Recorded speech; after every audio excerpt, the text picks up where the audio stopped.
Throughout history, freethinkers have outraged the religious with their wacky ideas about the virtues of free speech, reason, and of course, eating babies. Now, God is dying, and it's time to dispose of his remains. From the pits of hell, Satan sends two puppets of the imperialist West and the Zionist Jews against God, Islam, and tiny kittens to bring you their propaganda and conspire for a new world order. This is Secular Jihadists for a Muslim Enlightenment with Ali Rizvi and Armin Navabi. Assalamu alaikum wa rahmatul Armin wa aliyu wa barakatuh. Oh wow, that was amazing. It was improvisation. Okay. So yeah, why am I saying that? And we'll find out. It's in the context of this. I probably got that completely wrong. But welcome everybody to another episode of Secular Jihadists for a Muslim Enlightenment. My name is Ali Rizvi, and Armin, give us one of your modest hellos. Hi. Armin Navabi's here with me. So we're both together. And okay, so yeah, today we're going to actually talk about something really exciting. It's a new project that we really want to get out there because I think it's very relevant, very important for this time. And we've got the perfect person to talk about it. So we've got Melissa Krawczyk. Did I get that right, Melissa? Yeah, Krawczyk. Wow, impressive. Excellent. Wow. So Melissa Krawczyk. Yeah, so she was raised in an evangelical Christian background. She has been atheist for about 5 years. Now, at that time, she despised Richard Dawkins and she wanted to be a missionary. Right? Today, she works with the Richard Dawkins Foundation in collaboration with the CFI, the Center for Inquiry, and she is the director of a project that they have initiated called the Translation Project. Translations. Right? Translations Project. Mm-hmm. So the Translations Project is basically it's an initiative where they're taking right now they're taking Richard Dawkins's books, which are already very popular in the Muslim world, and they're translating them into Arabic, and they also plan to expand it to different languages. So I'm going to let Melissa speak about that a little bit. But Melissa, to start with, just give us a little bit of your background, how you ended up from evangelical Christian who wanted to be a missionary to working as the director of the Translations Project with Richard Dawkins. So how did that happen? Okay, well, I grew up in a non-denominational evangelical Christian church. I knew people from different denominations, Western Pennsylvania, and I didn't really know anybody who wasn't a Christian. Everybody was a Christian, and I knew a few people here and there. I had a Hindu family across the street, knew some Buddhists, a couple Catholics, which I didn't think were Christians growing up. Well, they're not. No, I'm kidding. Sorry. Not evangelical, but in any case, I'm playing. I love that. I moved around a lot. My parents got separated when I was in high school. Ended up going to a bunch of different churches. Some with my parents, some some not.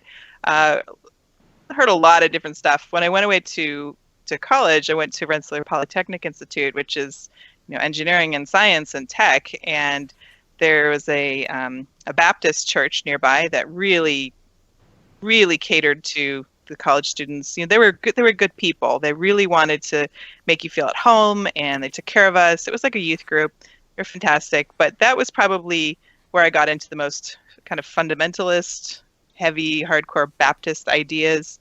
I had heard a lot of this stuff all throughout my life, but not necessarily from my parents, mostly from Sunday school. Kids go to Sunday school, they get dropped off, and everybody thinks, oh, it's Christian. Everybody teaches the same stuff, but that's really not the case. You don't really know what your kids are learning from individual people, especially if you're at a non-denominational place. You got influences from all over the place.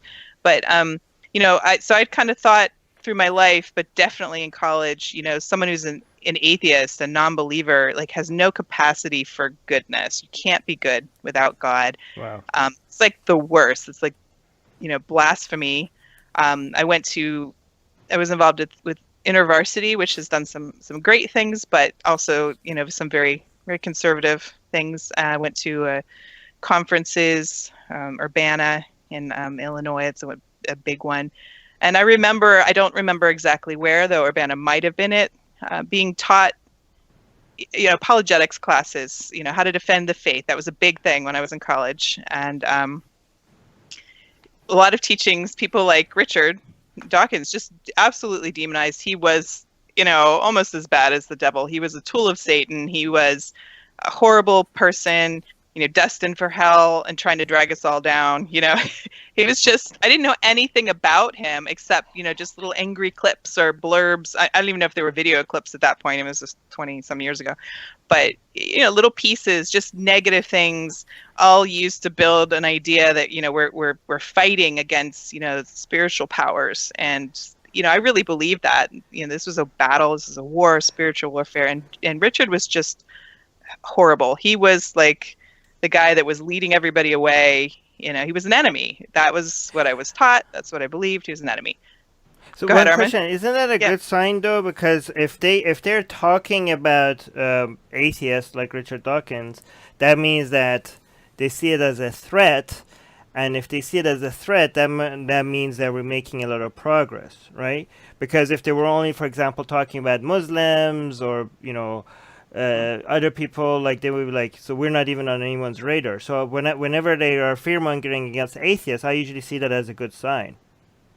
Yeah, I mean, I actually really thought about that, but in retrospect, yes. But what I know is that it taught me and many other people, just to shut down. You shut down when you hear things that come from these people because they have no goodness. They're completely irredeemable because they've made a choice to know God is real, to see him, and to turn away, and they have committed blasphemy, and they're unredeemable unless, they decide to change and come back and follow God. But of course, Richard was way too far gone. But in any case, for whatever reason, I just really hated him. I knew it was part of, the conditioning, and I'm sure there were other names, but his is the one that's stuck in my head. And then years later, I left that church because I started dating my husband. He was not a believer. He was coming to church with me. He was, he didn't know anything about it. He was just coming with me, singing, doing all this stuff. And That's 2 weeks after, I know, right? He actually drove Must across. have really been into you. He drove across the state to come to like a Christian outing at at an amusement park. I couldn't believe he did that. But in any case, I guess he liked me a little. But we started dating, and at that Baptist church, within 2 weeks, I had people coming up to telling me, some people I didn't know, the actual pastor who I did know, telling me I shouldn't be with him. He wasn't a believer, can't be unequally yoked. And I was getting upset. I'm like, what else am I supposed to do? He's here, he's coming, he's probably going to become a believer. Why wouldn't you let me, date him? And then love jihad, they call it. Yeah. But then when there was one girl who, she had a couple of kids out of wedlock, which is, I don't think that's a big deal. And she was accepted in the church and loved. But she came up to me one day and told me that, God told me that to let you know you shouldn't be with Tom. And I was just like, are you kidding? Like, you're going to tell me this? Like, isn't it a little worse what you've done? In retrospect at the time, but God told her that. And I just lost it. I was just like, I'm done. And I left the church. I cut off. I just stopped going. And I don't think I really told anybody why then. I just was just like, this is too much. I can't do this. So wait, but Tom didn't try to convert you. He didn't do anything. It was just, what was that relationship like? And him? I think he thought I thought some really weird things. He was kind of more, I guess he would have said agnostic at the time. Just didn't grow up with church. Didn't grow up with church. Family had been Catholic, that sort of thing. But in any case, left that. So sorry, that was a long story. But that was the point when I started to reject something, because I clearly decided that he was not an evil person, even though I didn't believe in God. And that may sound kind of silly, but that was actually a big deal when I met his family and realized they were great people, but they didn't believe like I did, Yeah. So what did that mean about what I thought? Like, something's a little off here. But we looked for churches. We went to so many churches. He came with me to so many churches. Our favorite was called the Bluegrass Church. He was amazing. We went to this church. There was one guy there who I worked with, so I didn't want to leave because I felt awkward. But there were like 4 people in the sanctuary, and the pastor got on the stage and started playing this really awful bluegrass music from some new CD, and it was like 2 hours, and we didn't know what to do. But yeah, he's a good guy. He's a good guy. But we looked for churches for years, and I just wanted something more intellectual. We laugh now because we realized that I wasn't going to find an intellectual church with the type of like worship and community that I wanted, because probably if it got intellectual enough, then people were going to start questioning things. Yeah. But I didn't realize that at the time. So years passed, and we went to church here and there, and I was still a believer, still really believed all these things. I obviously had chilled on the idea of, if you're not a believer, that you're a horrible person, but I still believed, everyone's going to go to hell if you don't believe in Jesus. And at some point, we had a kid. My son's 10 now, and he was about a year old. You didn't try to, knowing that he's going to go to hell, you didn't try to save him? I went by the idea that me being a good Christian, might be an influence, and maybe if he heard the word enough, eventually he would. But actually, going to all those churches too. I mean, yeah, yeah. But I actually thought that God told me that during a prayer session, like a long, heavy prayer session that I had when I wanted to date Tom, and I didn't think I was really allowed to. I felt that God told me that he was going to become a Christian, so it was okay to date him. So I gave myself permission to date him. But it worked out the other way around. How convenient! It was very convenient now. God usually tells you things you really want to hear. In all honesty, I thought that was real, and then that relieved me and made me feel like I don't have to worry. It's okay. Eventually, he will believe. See, this is why I think a lot of atheists are too quick to call something a scam. Like, even when you think like somebody hears is so convenient and everything is working out, even if it's very convenient that God is telling them something that is very beneficial to them, they might still actually believe that God is spoken to them, even though it looks like a scam. I mean, the difference between a scam and not a scam is the intention. If they actually think that God told them this, atheists are quick to call everything a scam, like every religion a scam. A lot of these people are actually believing their own bullshit. So true believers. I mean, I was a true believer for decades. I really believe God was there. I was talking to him daily. I didn't pray as much as I felt like I should. And as the years went by, especially because I wasn't surrounded by a church family. Was not around a lot of family and stuff. I became more lax in what I actually did, but I still really believed these things. I was anti-gay, very, until not too many years ago. That's what I was going to say. We had a son, and when he was about 1, I was watching the Hunger Games had just come out, and I was watching about the different actors, and I was looking up Josh Hutcherson, and there was some little PSA from an organization called Straight But Not Narrow, and it was like a 30-second clip of him saying like, hey, what does it really matter if your guy friends like guys, doesn't that leave more girls for you? I don't know. It was just something very silly and friendly, and he just said at the end, like, I'm not going to let anyone say anything bad about anyone else ever in the history of the world. And it was just silly and light, and I started crying at the end of this little thing. And I said to myself, I remember thinking, I want my son to be a person like that, with those attitudes. And then like a couple seconds after that, it hit me, what if your son is gay? And I was just like, oh my God, what would I do? And I started crying again, and I thought, nothing different. I'm going to love my kid. Like, this is my kid. I'm going to love my kid. And so that made me dig into all sorts of scientific research and papers. And, I figured I got to figure this out. Right. Like, I've been thinking this is bad and, wrong in the eyes of God. And like, whoa, that was the first time it had hit me outside. So that was a big deal. Yeah.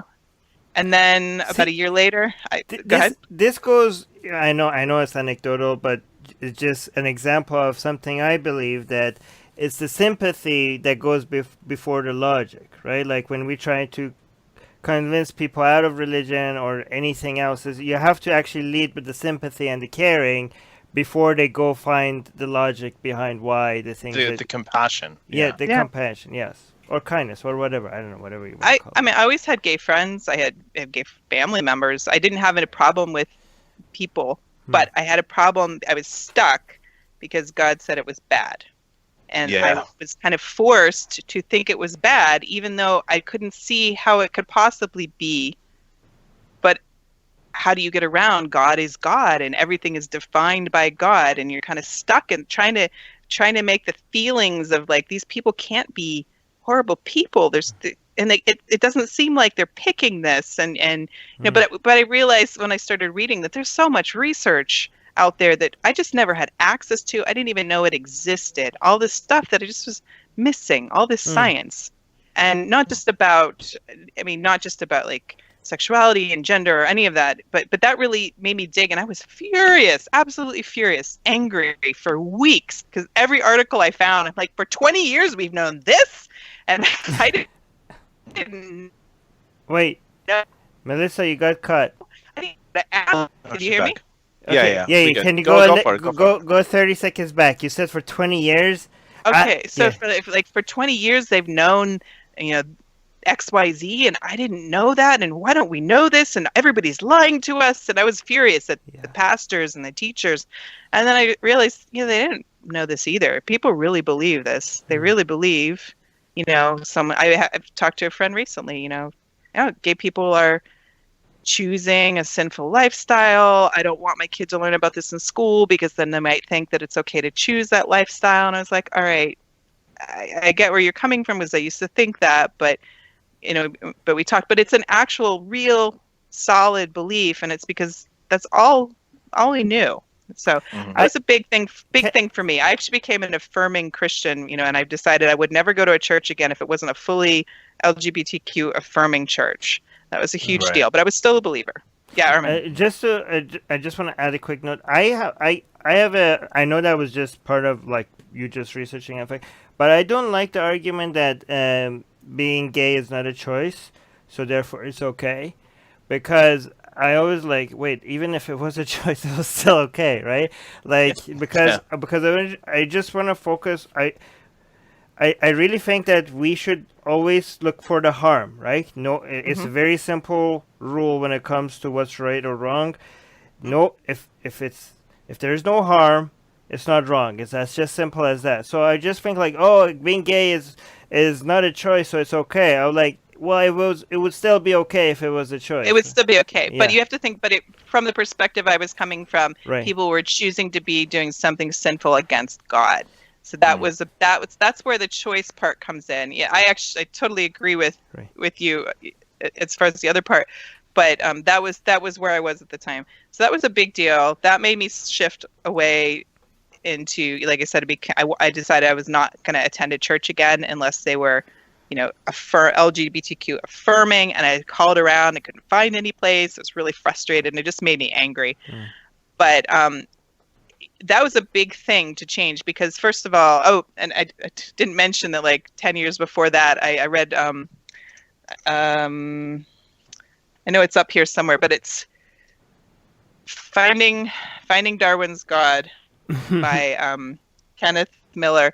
And he was a Christian, I think a microbiologist, and he allowed me to have a connection that allowed me to keep my faith and get rid of the young earth creationist world is 6,000 years old.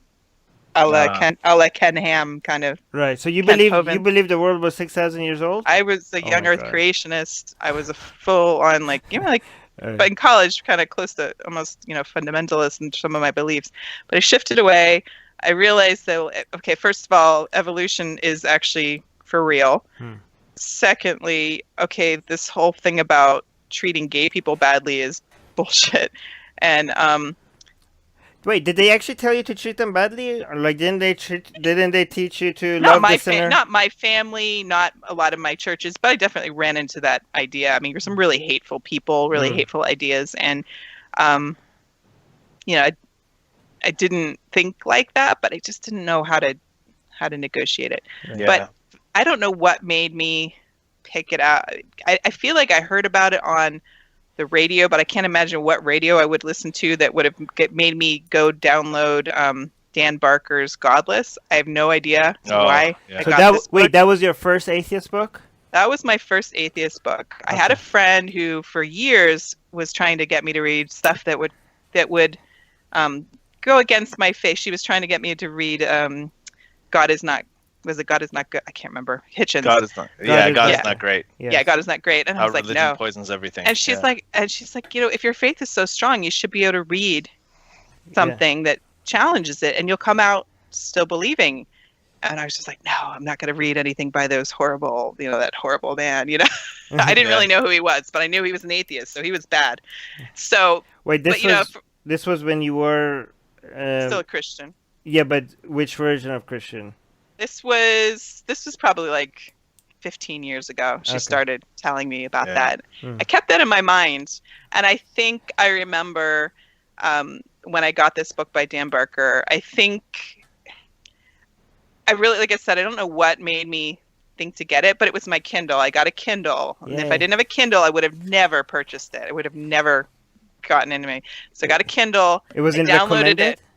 I don't know where I got it from. I don't know if it was a Christian show bashing it, if it was on NPR. I don't know where it came from, but I got that book over Christmas break.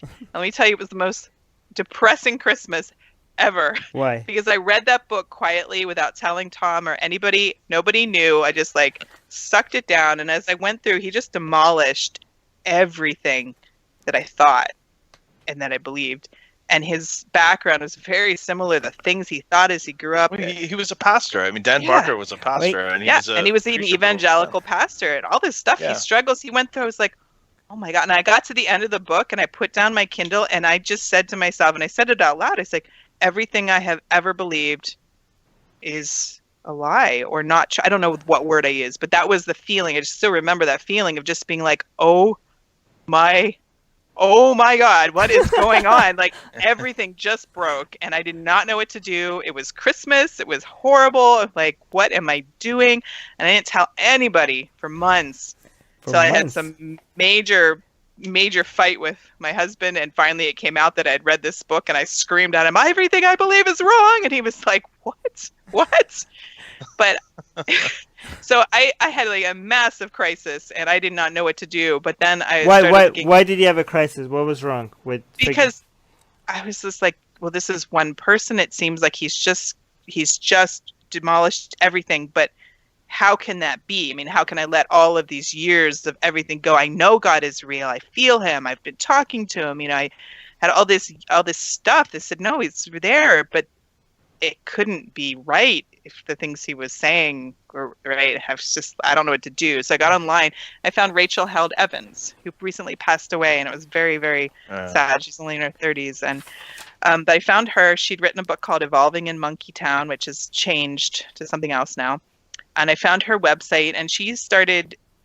That was the first time I realized that there were other flavors of Christians. I didn't know anything other than what I had done, which was much kind of more the extreme evangelical stuff. And I started interacting, seeing people comment and question and have different thoughts about doctrines that I thought were just set. This is how it is. This is what you think. This is how you believe. This person was questioning, and she did a series with different. Ask a Methodist, ask a Lutheran, ask a Jehovah's Witness. I don't know which one she actually used, but she did one with Ask an Atheist, and it was Hemet Meta. And I'd never interacted or seen anything, but I wrote a question into her show, and he actually ended up, that was the question he ended up answering first on his response. And I should know what the question was, but I think it was what keeps you being an atheist or something like that. And I was so scared. I remember being scared to even write a question to an atheist. I mean, it seems so ridiculous now, but it was really scary. It was scary to even be flirting with the idea that I might not believe, And so anyhow, he wrote that, and I got that response, and I read. And then Tom, at that time, he was starting to read things by Seth Andrews and other people, and he was kind of figuring out where he wanted to be, what he was thinking, because we had a kid, and it's one thing to have your own beliefs, it's a different one to pass them on. And he, at some point, he was listening to Richard Dawkins, all his science stuff, read all his books, and loved them, and he tried to share stuff with me, but he wouldn't tell me that they were Richard's ideas. So he knew I would shut him down. So he wouldn't tell me. So I found out later that I actually knew a lot of stuff from Richard's books, but I didn't know they were his. So it was kind of funny. But I told him in the car one day, he's such a jackass. So he's so arrogant, such an arrogant jackass. And he finally got He's like, Melissa, just read something by him so you can actually criticize him for something he's written. And so I picked up the God Delusion. He's like, you're going to read that one? I'm like, yes, I'm just going to read that one. And I read it, and I'm sitting in bed. We're sitting in bed reading, and he's got some astrophysics book, and I'm sitting there reading the God Delusion. And I get about, I don't know, like 2/3 of the way through, and I put it down. I said, Tom, I think I'm an atheist. And he was just like, what? I mean, the literal jaw drop. Just, he could not believe. He's like, what? I was like, have you told Richard the story? Yeah, I have been reading this book, and I'm like, Tom, I already think all of these things, and I just didn't know what it was called, and that I don't believe any of these things anymore. I'm not a Christian anymore, and I think I'm an atheist. He's like, well, wait, maybe you don't want to go running around and telling people that right away. I'm like, no, I'm an atheist. And he's like, whoa, brakes. He was terrified. Because why brakes? Because, well, I'm kind of impulsive sometimes, and he wanted to, like, please don't run out and destroy your family and your life, you know, like, let's take this slow, make sure you know what you're thinking. But I finished it, and I was like, it was amazing, because it was so freeing to realize, like, what I was, right? I mean, or where I was, rather, that I just didn't believe anymore. I just didn't realize it. So you found it liberating to be able to call yourself an atheist? Yeah, to just be like, oh, I don't believe, and not believing means I'm an atheist. I don't believe in a God. There's no personal God here. Yeah, and I discarded that. Yeah, so I have a question, and I will. We're definitely going to get to the translations project and everything, but this is so good. Yeah, like I'm totally riveted by the story. So one of the things is, like, you know, you came from an evangelical background, you know, you know what it's like to actually truly believe, you know what it's like to resist strident atheist voices, or at least what's perceived to be strident atheist voices. The voices of the devil. The voices of the devil. So you know how that played on you as an evangelical Christian, how resistant you were to reading these books. So Richard Dawkins is actually known to have a very sort of abrasive kind of style. Like that's a perception. I mean, well, those of us who've met him and know him know that he's like exactly the opposite. Totally the opposite. But he's one of the most like gracious and nicest people that you're going to meet. Mm-hmm. But he still, just to add to that, he still like goes to events and then he says, "Hi, I'm Richard Dawkins," and everybody's like, "Yeah, we know, we know who you are." Yeah. Anyway, so how did you know, but you know about all the Twitter controversies and all that stuff and how he's considered really strident and everything. How did you perceive his approach compared to someone like Dan Barker, who also had come from your kind of background and who probably preempted when he was writing, right? Like the kind of arguments, the kind of resistance that he'd come across. So how did you reconcile that, or what are your thoughts on it? I remember, reading the God Delusion, and he was just so clear and cogent and precise and just to the point. I mean, I'm an engineer still, always been an engineer. I may be a very loquacious one.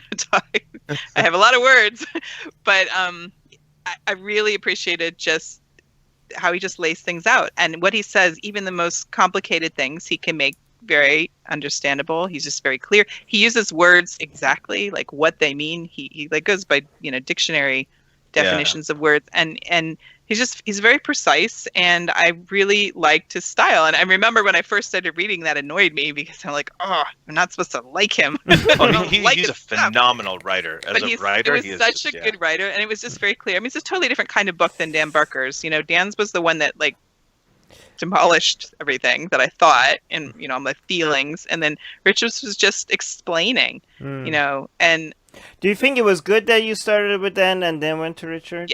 Yeah, if I had read Richard's first, I probably would have been like, oh, this is nothing, he doesn't know what he's talking about. I'm sure I would have been the arrogant one saying that. Right. So you think like Dan, because he's a former pastor, he brought your guard down before? He had such similar experiences to me. Right.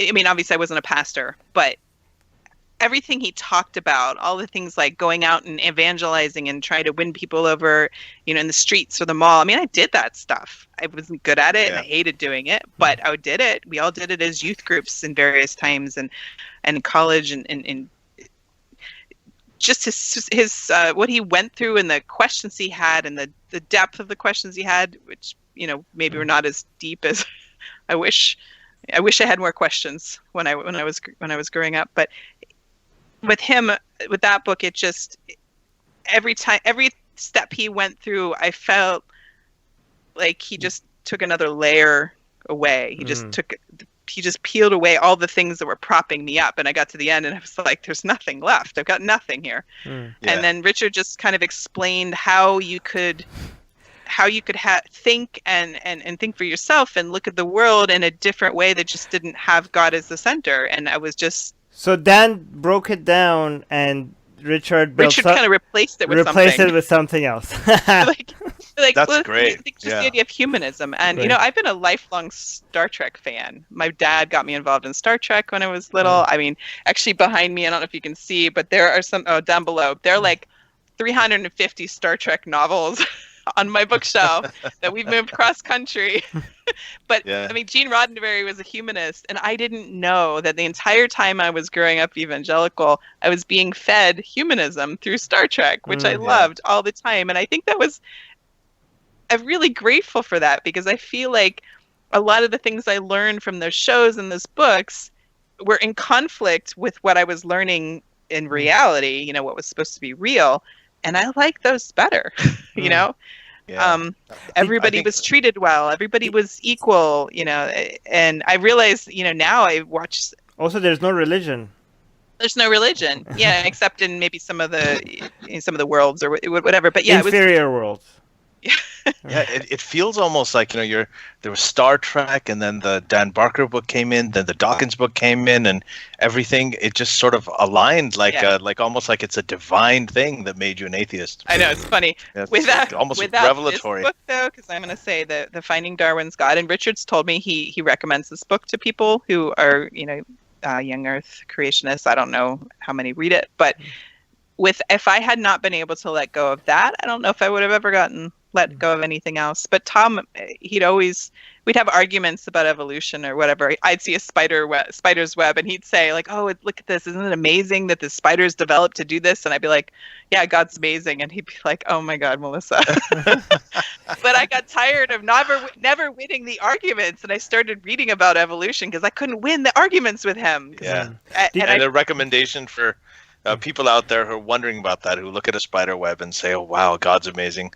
Read The Blind Watchmaker by Richard Dawkins. I mean, that'll explain that. So I wanted to wait. Dan Barker, did you tell Dan Barker ever that would impact your book? Yeah, in person? Yeah, I have. And in fact, the reason I met Richard was because it was SciCon 2016, the Center for Inquiry in Vegas, and it was on Tom's birthday weekend, and I saw that I think Lawrence Krauss was going to be there and Richard Dawkins was going to be there. Tom loved both of them. I was like, why don't we go to Vegas? My mom will watch the kids, and we'll go away to a science conference which is completely in line with us, and because he's also an engineer, and I was like, I'm gonna meet Richard, and I'm gonna say thank you for his book, and that's how I met him. I saw him in like the first night, and probably getting appetizers or whatever, and I told Tom, I'm gonna go introduce myself, and he's like, what?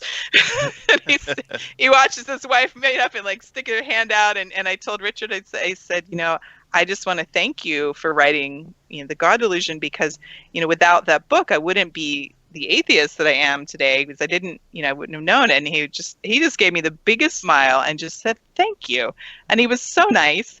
And I asked him if he needed a place to sit, and he said, yes, I do. And so he came and sat at our table. And meanwhile, everybody at the table was like, what?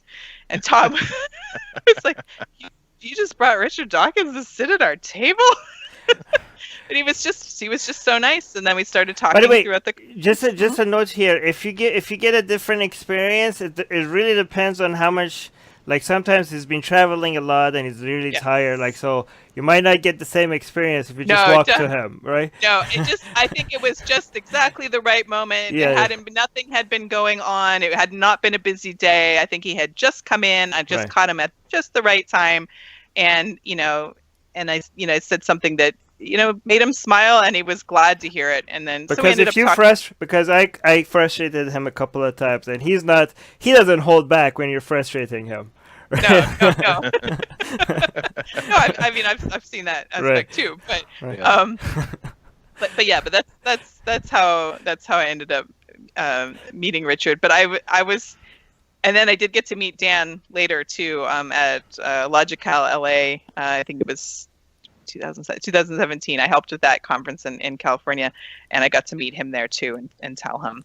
And then actually, Armin, was that where we met? Was it in London at the in LA too, the Mariam Namazi's secular conference? We met a couple. Oh no, I wasn't there, but Armin was there. Okay. I think, yeah. But I think we met before that. We met before that. Yeah. Well, no, we met in LA. Oh, yes. Okay, we met in LA. Yeah. But at that conference, I actually got a picture with Richard and with Dan, and that's just one of my favorite pictures. I was just like, these guys like changed my life. Yeah. I actually met you I think we'd corresponded before. The first time I met you was in the 2017 the Toronto Imagine conference, Imagine 7, where Armin and I were like, we were all at the table, and I spoke just before Richard Dawkins did, which was amazing. So that was a lot of fun. By the way, can I just brag for a reason, because Ali is here, so he could vouch for that this has happened. I mentioned he gets frustrated sometimes, but he's also very nice. And the best experience I've had, my book Why There Is No God, at the conference, Ali was sitting next to me, and I'm so glad Ali was sitting next to me, because this is such a fascinating story that if I tell it to anybody, they would not believe. Tell people your story. Richard, wait, tell the story. Richard came to me with my book, Why There's No God, and he asked me, Armin, can you sign this for me? Oh. we were all sitting at the same, and like, Armin just turned around, and Armin's face was, I will never forget Armin's face at that point. I wish you had a photo. He's like, can you sign this book? And Armin signed the book for Richard Dawkins, his book. Oh my God. That's crazy. That was amazing. But yeah, that's so Melissa, like, we'll get back to more of this, but you do wear several hats. So apart from the Translations Project, you also were the case manager for Secular Rescue. So for some of our listeners who heard our previous episode with Robin Blumner, and Robin, she's the president and CEO of the Richard Dawkins Foundation, the executive director of the CFI. She spoke about Secular Rescue, and this is basically they take dissidents, atheists, secular free thinkers from oppressed countries, especially like Muslim majority countries, and they help them get out of those countries. And they've had several success stories. So I'm going to stop you for a second, though, because I just wanted to mention that it's really hard to get people out of a country.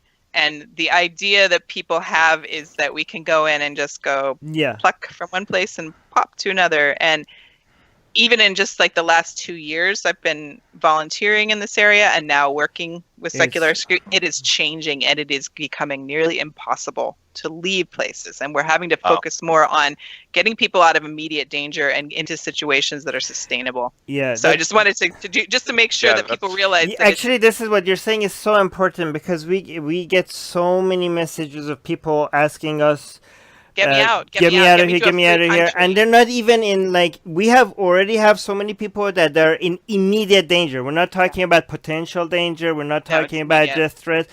We have immediate, and we're getting bombarded with messages of other people that are not in immediate danger. And we might be missing some more important messages out there because there's so many emails coming at us. And I just want to ask people to stop emailing us, because you're not letting us, because we don't have the resources or people enough to be able to even go through the people that are actually in immediate danger. We don't and you are asking us to help you just because you want a better lifestyle, or I don't know, like, just stop emailing us if you're not in immediate danger. Like, I don't know.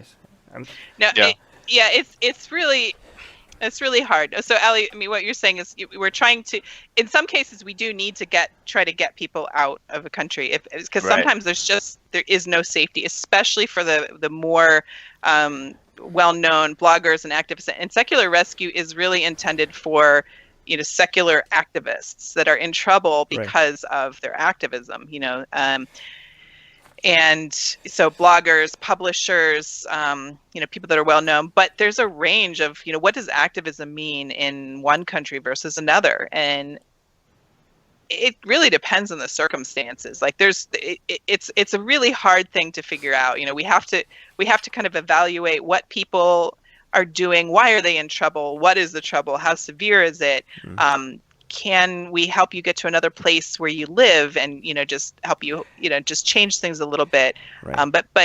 But we have had cases, especially some before I got involved, where we have been able to help people leave the country. But I have to say that the people who are able to get out have a lot of motivation, and they do a lot of legwork. Yeah. Because people who come and be like, all right, I'm all lined up with this. I don't have the funds for this. Or I need a connection somewhere, something like that. Those are the cases that you see successful in actually. Yeah, that they have done most of the job. Not the people that are like, hey, I'm in danger, come pick me up. Like, no, like. Yeah. And I don't want to diminish like the feelings and the right. angst that people feel, because I'll you do get that. you could do that. Okay. Some people just want handouts. And that's the case with everything. But Secular Rescue has a specific mandate that is, our main goal is to assist people who are in trouble, in danger because of their activism. And we'll do whatever we can to help. And that might be financial. That might be writing a support letter. It might be passing them on to someone maybe with Atheist Republic or Free Hearts, Free Minds, for people who are stuck in their country, with Yasmin's program, or just connecting. Atheist refugees from Germany. Yes. That's yeah. Just we're trying to make connections everywhere and try to be able to, if we can't do something specifically, if someone reaches out to us and they don't fall under our mandate, or it's not something we really have any ability to do, we try to connect them with somebody who can maybe help them with the next step, or some ideas for if they're desperate, for earning money, or for getting in touch with other atheists. I actually recommend people a lot to go to check out the Atheist Republic consulates online, because just getting in a community is a huge thing. A lot of people are really isolated, and there's an existential fear that people have when they write in. A lot of the times they're closeted. People don't know. People have no idea, and they're so terrified of people finding out that they're an atheist that they'll be immediately killed. It's not really like that for most people, but it feels like that. I absolutely get that. It feels like that. And Rana Ahmed and Mohammed Hisham are really good examples of people that got out, because they did 95% of the work. Yeah. They looked into everything, they figured it out, they worked to get out, and they just needed something that they couldn't do themselves. They needed something that they couldn't do themselves, and they asked for help, and they got it, and they got out. Right? Well, the most recent example actually is Rahaf Al-Qanun, and I say the social media support of the atheist community and the ex-Muslim community is also very, very important. That played a big part in Rahaf's release this year as well too. So, and the thing is, it is. I agree that it is getting worse. I've been speaking to some journalists in Pakistan, and in Pakistan it's actually especially bad, because what they're doing is they're taking individual tweets and they're blocking them. There are people who have YouTube videos who are getting, Armin, you got one, for a YouTube video. I saw that. Oh. Yeah, and they'll get letters saying that your YouTube video is illegal, has been blocked by Pakistan. So all of the Pakistan has a huge atheist and agnostic community, massive. Oh, and, our Facebook, Atheist Republic Facebook page used to have its #1 fan base was from Pakistan. And now the entire page is blocked in Pakistan. The entire Facebook page with 2 million. It's blocked their individual communications. My wife, who is involved a lot with the atheist community in Pakistan, she knows them. She spoke to a recent guy who was. They cracked down on him. They arrested a whole bunch of these bloggers, and one of them actually said that he was in custody by the Pakistani intelligence, and they tortured him. They hammered nails into his kneecaps. They did all kinds of unspeakable things, and now they're scared. A lot of the Pakistani atheists, they don't have any communications channels. I think they communicate via WhatsApp and some other encrypted sort of messenger services. But you're right, in just the last 2 years, they have been cracking down. Saudi Arabia has declared atheism a terrorist offense. Yeah, that was a couple years ago, right? Only a couple years ago, right? A few years 2014. And the interesting thing is this is all happening in the last few years. We saw what happened with Malaysia when they cracked down on armaments, like on the Atheist Republic consulate there. And they're actively hunting these people down. They've put out statements, and it's just a sign that they all know. They all know that this is where they're headed. Egypt was going after atheism as well, even though we thought Sharif Gabra case, they wanted to make atheism illegal as well. I don't know if it actually passed or not, but that was I don't know. Yeah. But the reason that you have this crackdown happening so recently is because they know that there is a massive change happening among their youth. Maybe it's a good thing. The stories are really sad. Stories are really sad, but they're a symptom of something really, really good, a really, really amazing change that's happening. People are not willing to stay quiet anymore. Exactly, they're not. Yeah. So, well, wait, but before we go on, I just wanted to say, I mean, the reason I got involved with Secular Rescue, I had been trying to help some people on my own, that I just found on Twitter, and then I started to volunteer with Secular Rescue. I was helping Matt Krawczyk, who's the director, and eventually that kind of folded into actually becoming a case manager. But we kind of have to do sort of a triage, and it's kind of a constant evaluation. We'll start one day, and we have so many cases, and we're trying to work on, and then someone new will come in. Will be a deluge of new emails. And you have to weed through them all. Some of them are very long. Some of them don't say anything. And you're back and forth trying to evaluate, is somebody actually in an emergency situation? Because if it's a real desperate emergency, we have to immediately shift from whoever we're working on to this new one. Because if that person that we're working on is not in, risk of dying or, something like that, and this new case is, we have to shift. So sometimes, we could be in the middle of, I could be working with somebody and Matt could be working with someone, and we have our hands in a lot of different things at once. And then something new will come in, and we have to immediately reprioritize things. And sometimes we can't even there's so many emails. And like Armin, you said, and a lot of them are distracting. A lot of them are people that, I want a new life. I want to be in a free country. Yeah, I want you to be in a free country. And if I had a chance to just go like this and drop you somewhere, I would love to. But we don't have any way to get people visas. We don't have control over government. The emails that I get is somebody just sends me an essay. I'm like, I wanted to get your opinion about this. I'm like, yeah, sure. You don't have time to do it. I mean, are you serious? Like, my opinion, give me your opinion on how morality being objective. You said this. This is my opinion. How would you respond to this? I'm like, I'm not going to be able to answer that email in 100 years. Are you serious? You know how much more? But I think people are reaching out in desperation. And they don't know where to turn. And they're reaching out for kind of like a human touch, right? So, I mean, sometimes, I try to respond to every email I get, and sometimes it takes a long time, and I have to keep going through my emails and going back, and Matt and I will go back and forth and go back, and sometimes it's months because we missed something because there were hundreds that came in, and it feels horrible. Yeah. But it's so overwhelming sometimes. But I try to respond when I do respond to someone, and they don't. How many people do you have? People don't know these things cost money. They don't understand. That's why they need to support organizations like Secular Rescue, because they feel like, oh, why are you not responding to me? Because how many are you? Two people. Two people. Two people that are doing this. It's part time. It's not. I mean, we work as much as we can, and I mean, I work all over the day because I have kids, and I'm also doing this in the middle of the night when people are awake in other countries and stuff like that. But I usually have 30 to 40 people cases that I'm trying to work on, and that doesn't include the hundreds of emails that we're still getting. Do you get people trying to, because I've got this, people trying to guilt you for ignoring somebody? Yeah, but I would say most of the time people are really appreciative of even getting a response. And sometimes when I have to just tell people, you know what, I'm sorry, we can't help you as Secular Rescue. You're not an activist. You're not particularly in danger. But I'll try to give them some advice. I'll try to point them in a direction of getting some community. Always try to give something, and just the human contact. And I get a lot of really nice thank yous, even when I'm saying I can't help. And I think that's I mean, that helps a lot because I wish it could help everybody. But Armin, you told me this something, I mean, like 6 months ago, and I say it like every day. You told me, I was really upset one time we were talking, and you said, Melissa, if you try to help everybody, you can't help anybody or anyone. And I was just like, oh, you're right.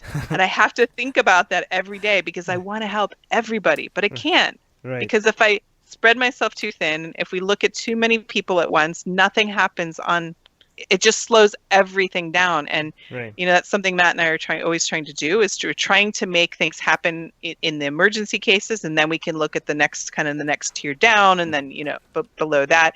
And of course we try to respond to everybody and we try to get everybody in some kind of direction, but it's, but there's a lot of vetting involved. You have to, when people tell stories, I would love to just be able to take every email at face value and just say, all right, this person has this, they've done this has happened, this has happened. But there are people that break the rules and they lie. Right. It's not very many, but it doesn't matter. You need one person to lie. And it messes it up for everybody else. Yes. And sometimes people get angry at me. Why are you asking me this? I told you this happened. And I personally believe you. I'm like, what you've written, it seems very legit, it seems true, but I can't say to the donors that pay for Secular Rescue, to the the organization, I can't say I like the way this guy sounds, he seems legit, let's help him. I can't do that because you can't. I mean, we have to be careful that money we're giving is going to actual people in need. It's not going to be used for something else that's damaging. I mean, the kind of the more neutral case is we give money to someone, we find out later they didn't really need it. Yeah. But we had to make the best decision we could, and we err on the side of assisting versus not, if we have enough to make a solid judgment. Yeah. But there's a lot of work in trying to verify. And yeah. I think that the RDFRS, the Center for Inquiry, I remember when Michael Dodora was there. I mean, he was doing some amazing work with them. There were people, and we recently talked to the FFRF, right? Andrew Seidel over there, who just came out with this book, The Founding Myth, which is amazing. Everybody go get it. Yeah, it's on my Kindle. It's great. Like I got to read an advanced copy and it was fantastic. But so a lot of these people are trying to help get this done. I just have a different. I probably get to respond to Armin, like all those messages where people write, especially after they've read your book or something, they'll write, like, what do you think about this? I have a whole bunch of points. And I've been wondering how to handle that because I can't even reply to 10% of those emails. I have a suggestion. You have to, this is why I make video discussions. I was just going to say that. Send them the video. Like, here's my video on this. But here's my video on that. Instead of individual stuff, like what I'm thinking of doing, and I've been thinking about this for a while, I'm saying it now, here is that I'm thinking of actually just using my own, just having my own YouTube channel where I take these questions, I get common themes, and then I just do like a public thing. Melissa, wouldn't that be a good idea for your, like, do you have a YouTube channel that you could just like guide people through the process of getting out so that do you want to babysit my kids? Oh. No. No, what if you don't? Ideas, what if you just? I mean, you already have advice in email format, right?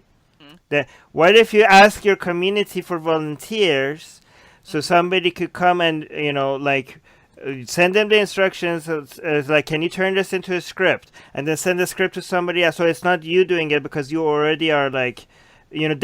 Get people to make me send. I'm pretty sure I have that on my to-do in the future list, but if not, I'll add it because it's a good idea. Yeah. I do have, I have an auto reply on the secular. We have for people, if anyone's listening and you really, you are an activist of some sort, you are a blogger, you're a publisher, you are, you're just outspoken in your community and you're in trouble.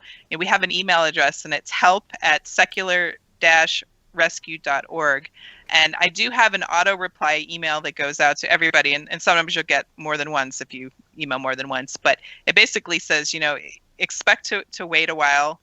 Here's a couple of suggestions. Well, I'll be adding more suggestions to that later. But just to let you know, we got your email. It's in the pipeline, but it's going to be a while. Right. Yeah.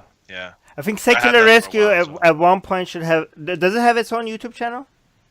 We don't have a YouTube channel. We are soon going to have a website, but as Matt and I have been working together just since October, we've been working on figuring out exactly how it's basically to merge something that was largely one person or doing things to something that multiple people can do, and kind of expand and scale up. So we will be sometime, hopefully by the end of the year, getting the new website set up with intake form where people can provide a lot of their information and just kind of improve our processes. But we slowed down on that because we realized we needed to do some process changes, especially as things have gotten harder. Like, we've had situations now where people were able to leave their country before. They were able to get maybe a conference invitation somewhere, and now you can have everything lined up, every last thing, and visas are just not being given. Even tourist visas, just because people are like, I know who you are. I can Google you. I can see what you've said, what you've done.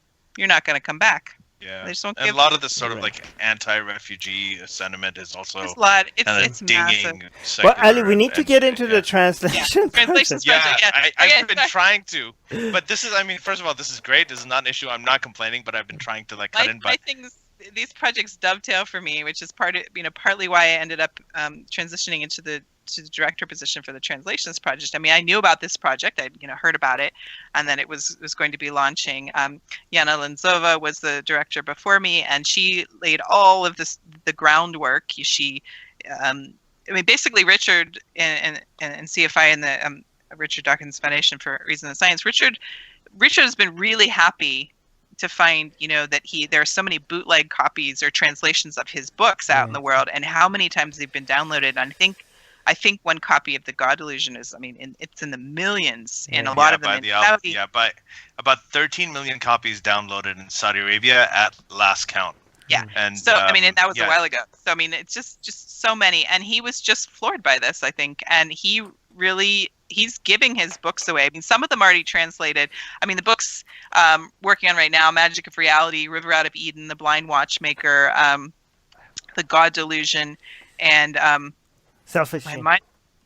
No, it's not. It's my. Oh my gosh, my brain is blanking at the moment. All right, I'll figure it out in a minute, because I can't remember which ones I actually listed. But some of them actually have licensed translations in maybe in Arabic or Farsi or something like that. But for anyone that doesn't, we're getting professional translations done, and we have a translator and an editor. God Delusion. Nice. Yes. Yeah. Good. Got it signed. All of my Dawkins books are signed. They're signed. Yeah, there is something I have to particularly like. One of the books that I think would work amazingly in translation. I hope Richard listens to this. Is The Magic of Reality, and I think that's done. It is. Oh, was that the one you were thinking of? Yes. I'm like, wait, which ones did I list? The Magic of Reality. Yes. Yeah. So the Magic of Reality is what it does is it takes, and for a long time here I've made the point that I think religion is very powerful, and it gets its tentacles into people because it uses emotion and awe and sort of just it's an inspirational element, like through storytelling and through art and through the power of language. And the Magic of Reality does the same thing with the truth. It does that with science. Right? Religion does it with bullshit, but the Magic of Reality does that. If you get the illustrated version. It's so beautiful. It is, it's really beautiful. It's for kids. Kids can read it.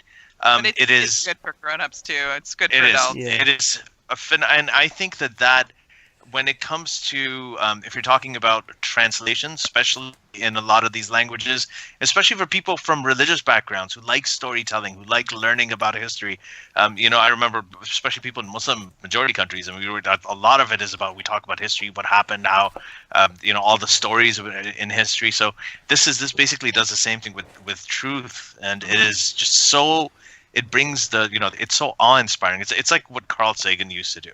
I mean, Richard Dawkins, Carl Sagan, a lot of these Neil deGrasse Tyson. I mean, these guys are all, just public science educators who've been able to do it in a way that is so powerful. And they don't just, like a lot of scientists and science educators kind of back away from, well, no, we're going to stick with the facts. We're going to give you bullet points. And they say, no, we're going to actually make this a story. We can do this. We can make this into a story. Translation, so we need to get to translation. We're talking about it right now. It's part of it. So the translations, I wanted to tell the audience one more thing about you, that you're not just, it's not just that you wear many hats, but you also have you're a bit of a polyglot. So not only did you, you went to school for science. I have a materials engineering degree from RPI, and I worked in aerospace for a few years, and so you've done all of that. Wait, guys, let's one at a time. Out of all of the languages that you do, you've studied Arabic for 15 years, almost 15 years. Why? Yeah. So that's one of the reasons that you are actually part of this translations. You're the director of the translations project. So I can't think of anybody better to do the job. I was nervous about taking this on because I was afraid I wouldn't be able to make the time to do it, but it seemed to just fit really well because I have experience. I've been studying Arabic, and you can't study Arabic without studying basic Arabic culture in various places. I have traveled, not extensively, but I've lived in Cairo a couple months throughout my life, and I have a lot of interest in other places, and I always have, and I have a big network of people, and I was really interested in the plight of ex-Muslims, and starting a few years ago when I am writing a book. It is in the background right now. And it's one of my questions is about your book. The book is not proceeding very far right now because when I was working on the chapter about what's going on in the rest of the world, that's when I discovered how bad it is for ex-Muslims. And so you became interested in ex-Muslims in the process of writing your book? Yes. Oh, okay. And that made you interested in Arabic? No, I'd already been interested in Arabic for years. And actually, when I was a Christian, I was reading books on how to convert Muslims. So, this is... you wanted to be a Bible... You said you wanted to be a missionary, and I wanted to be a Bible translator. I wanted to work for Wycliffe Bible translators, which you go to, these countries that don't even have a written language, and you develop a written language to translate the Bible. This was, my dream as a kid. I wanted to do this with languages. So, and actually, the reason I started studying Arabic, I went with a missions group to Cairo in 1998, and I went and saw a lot of church organizations. Wait! This is very poetic. Sorry. So you learned Arabic to bring people to God, and now you're using your skills in Arabic to get take people away. Good to take people away from God. Yeah, I actually initially all of you who think things can't change, why are you saying all this stuff? You think you're going to change any minds? Well, here you go, living examples. Yeah, no, I thought when I started to learn Arabic years ago, just a little bit here and there, I thought, you know what, maybe I meant to go and work at the orphanage in Cairo and the garbage city in Muqattam and I felt like I wanted to do something for humanitarian work in the Middle East, and then that was started by missionary work, and my husband thinks it's hilarious, and he's really glad that I didn't end up being a missionary and went the other way. But I'm not. The idea of the translations project was so appealing to me, and when they asked me to take over from Yana, I was nervous only because of the time, and I was worried I wouldn't be able to put enough effort into it, and I really think it's so important, and I love the idea that Richard is just giving away his books, and yes, he's doing the God Delusion, but the bulk are science books, and there just doesn't exist. The information doesn't exist in Arabic and Farsi and Indonesian and in Urdu. There's just a dearth of work, and I love the idea and the ability to be part of this. And so I told my husband, he's like, "Oh, Melissa, you have to do this." I'm like, "I know, but I don't want to give up my secular rescue work." And they assured me, Robin assured me, he's like, "No, you can do both." I'm like, "Okay, I'll make this work." And I talked with Yana, and we went through what's involved, and I said, "You know what? This is a much more regulated, more regular, goal and task-oriented work opposed to secular rescue, which can be just crazy, just because you don't know what you're going to get." So doing both, it's fantastic. We just put up was it yesterday? It might have been the day before. The first Arabic translation that we have. Yay! River Out of Eden is up. It's right now. It's up in PDF and the EPUB, and there's another file coming soon. But we're just correcting a few things before we get it out there. And if you have downloaded things and you've noticed errors, we know.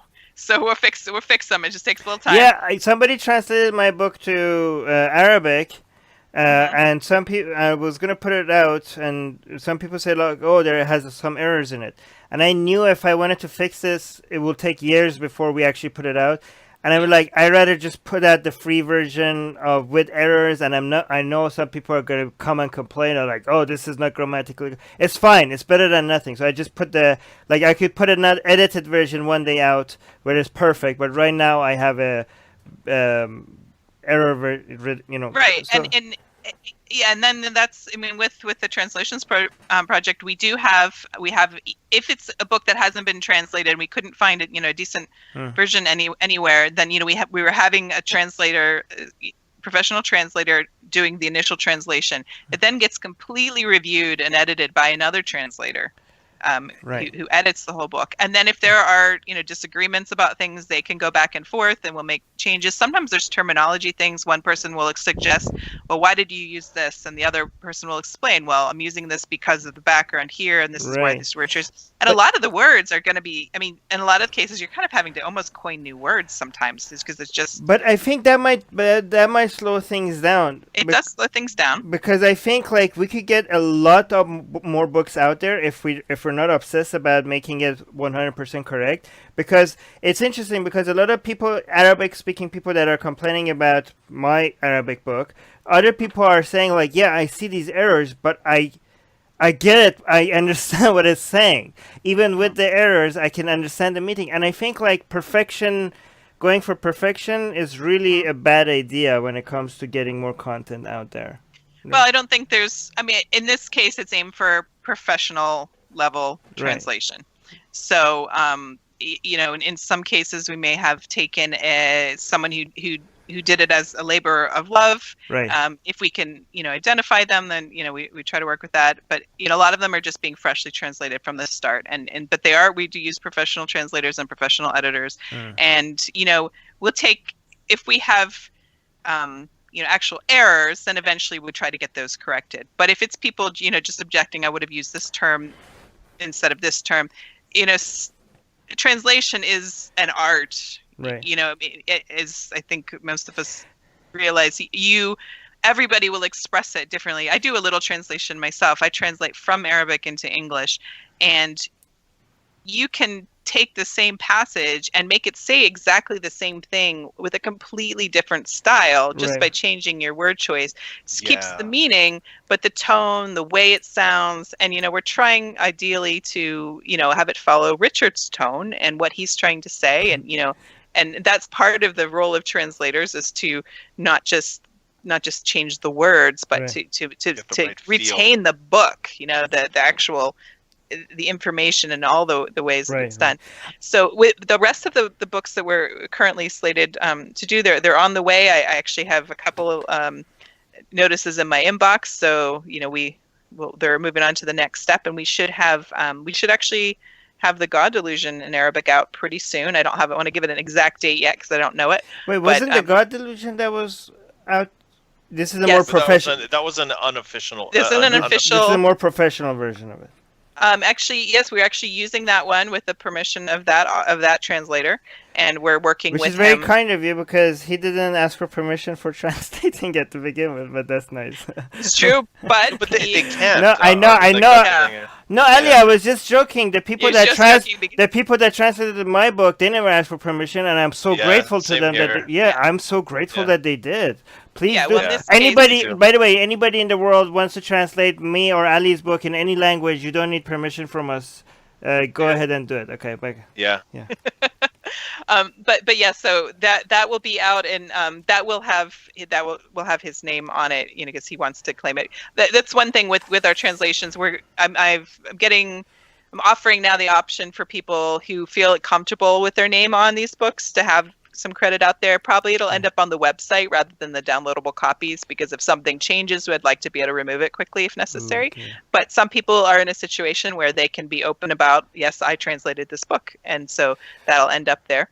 But we're basically, before anything goes up on the website, it does go through in an editing process from another translator to check and for consistency and accuracy, and just like any normal book, any book being published goes through that process. So by the way, there's this is comparing apples with rocket ships, because this is completely different, because your organization, I mean, if you have just volunteers coming out and translating a book, that's something, right? But when you have an organization like Richard Dawkins Foundation, if you need to have a much higher standard, because if there are errors, then it reflects on their organization. It reflects. That's about the reputation of the organization, and just becoming trustworthy source of information. So it's very different than when it's officially from the organization. That's why I guess a higher level. That's why we're doing it's a professional translation project. That doesn't mean that we might not have some things that come through that could be corrected or improved, and we'll look at that, and we do get occasional suggestions, but my goal right now, having taken over recently, is to get the rest of the books we have slated, to get those translations finished, get them up for downloads. The website just launched in the beginning of February, and from February 1st to June 3rd, I think we had about a little over 8,000 downloads of the various books that are up there. In Farsi, we have The Magic of Reality, River Out of Eden, and The Blind Watchmaker. Nice. In Urdu, we have The River Out of Eden, The God Delusion. Indonesian, River Out of Eden, Blind Watchmaker, God Delusion. And now, just in the past couple of days, River Out of Eden in Arabic. Are you doing Indonesian at all? Doing what? Yeah. Indonesian, you said? Yes, Indonesian. Yeah. Okay. Yes, and actually we have really large numbers of downloads of the Indonesian books, and the bulk of them are in PDF format. Yeah. But we are making the other, I guess you pronounce it Mobi, and then an EPUB version as well. But PDF seems to be audio version as well. Not yet. No. Let's get them translated first. Yeah. I don't know. Maybe but see, there's so much you could do. Like imagine we have art. Yeah, like the sky's the limit. Another thing. Wait, go on, Ellie. Sorry. No. I was going to say that I think that this is just.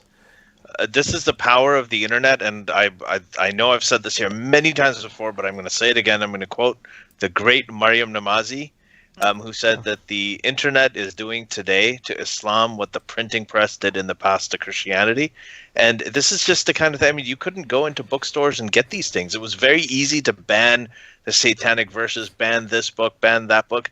But now, I mean, you've got websites where you just have these free PDFs and EPUBs of these books. They're out there and they're accessible to everybody.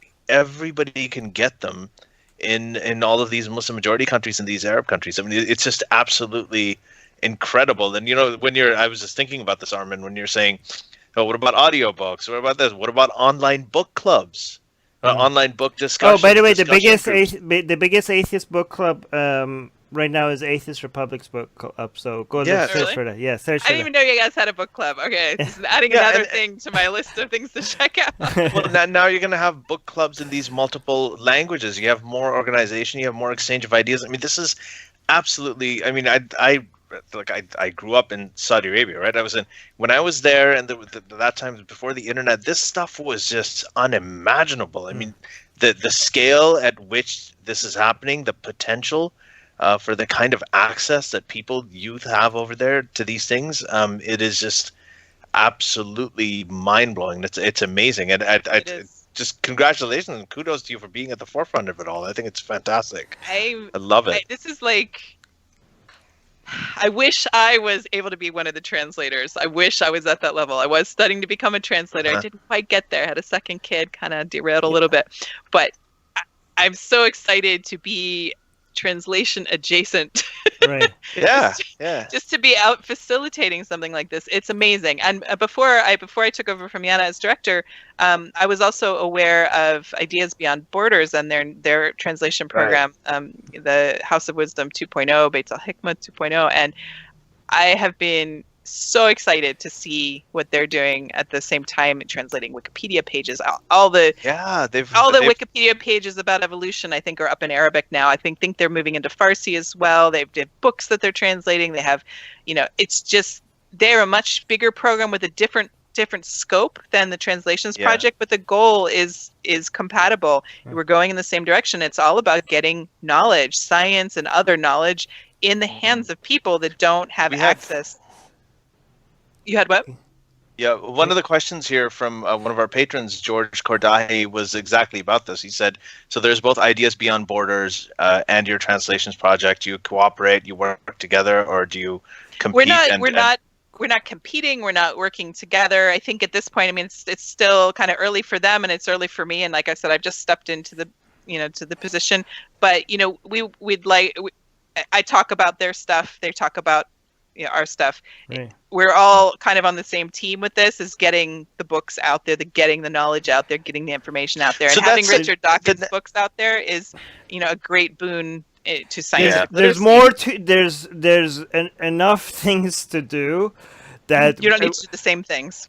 And not only we probably need another 10 organizations to pick up this. Like the amount of, like another thing, for example, we could add to the list of things is translating famous speeches by Dawkins or other people and putting captions on YouTube, right? Yeah, that is actually something that, we have access to the Center for Inquiry to, quite a lot of Richard's videos and recordings, and that is definitely on my planning list.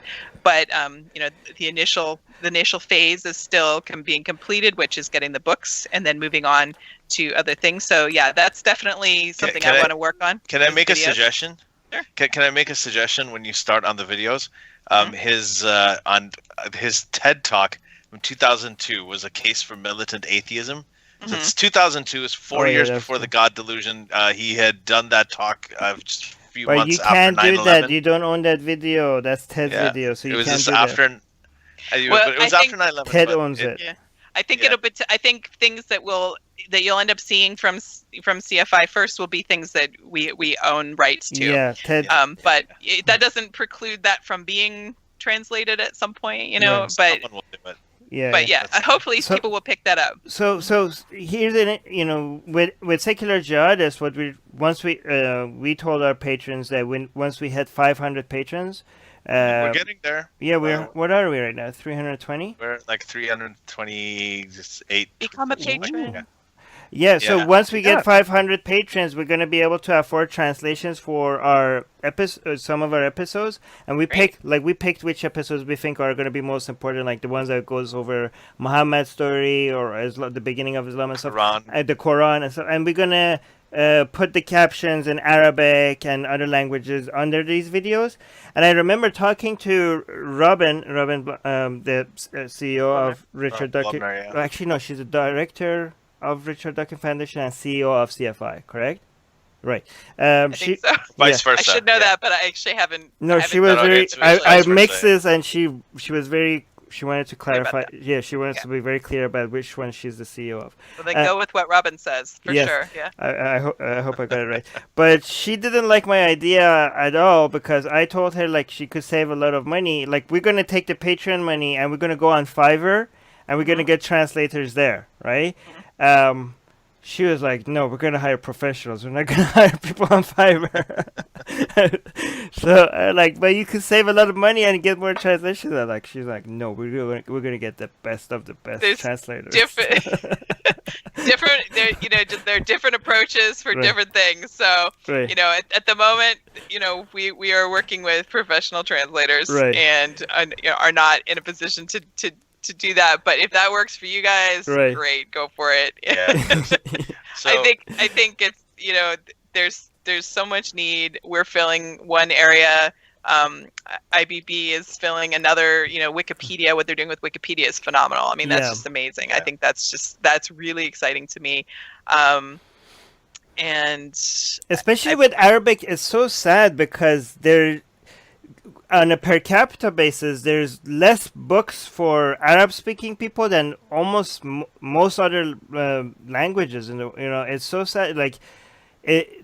By the way, another thing we should do eventually, somebody somewhere, or us, or you, or somebody, is to do the translation the other way around, because we want to get activist voices from Arab, Persian, Urdu, Indonesian-speaking countries to the rest of the world. We don't want to just like, it's not like, oh, you're missing so much knowledge. Here's knowledge. We also want there's hey, knowledge there too. There's knowledge there too that we want to get out because we want their voices. I hope that I can do some Arabic translation for that. To English, a couple more years before I'm really qualified to do too much. But.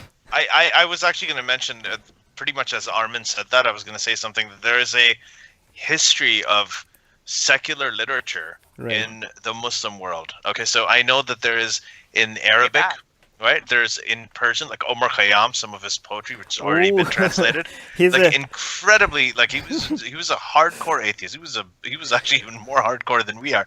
And then there are in South Asia, right? A lot of the traditional, like, people wrote qawwalis and everything. Many of them were very secular, and they wrote a lot about it. One of Pakistan's biggest poets, Faiz Ahmed Faiz, he is our Harris Sultan, one of an Australian ex-Muslim sort of activist. He does a podcast with Alishba, and they both discuss this. They had a whole episode on it. There's so much out there, right, that could be going. And the other thing I wanted to say was that Arabic ex-Muslim YouTube is off the charts. Yeah. A lot of people don't know this. They're right? so popular too. You have the ex-Muslim community and activists who are on YouTube who are doing all the stuff in English, and then you have Arabs, the Arabic ex-Muslim YouTube. What they do is they come out. They're having really detailed, very sophisticated discussions. They're not burdened by, well, what are the Western liberals going to think? How will we get lumped in with the Trump supporters? By the woke cult.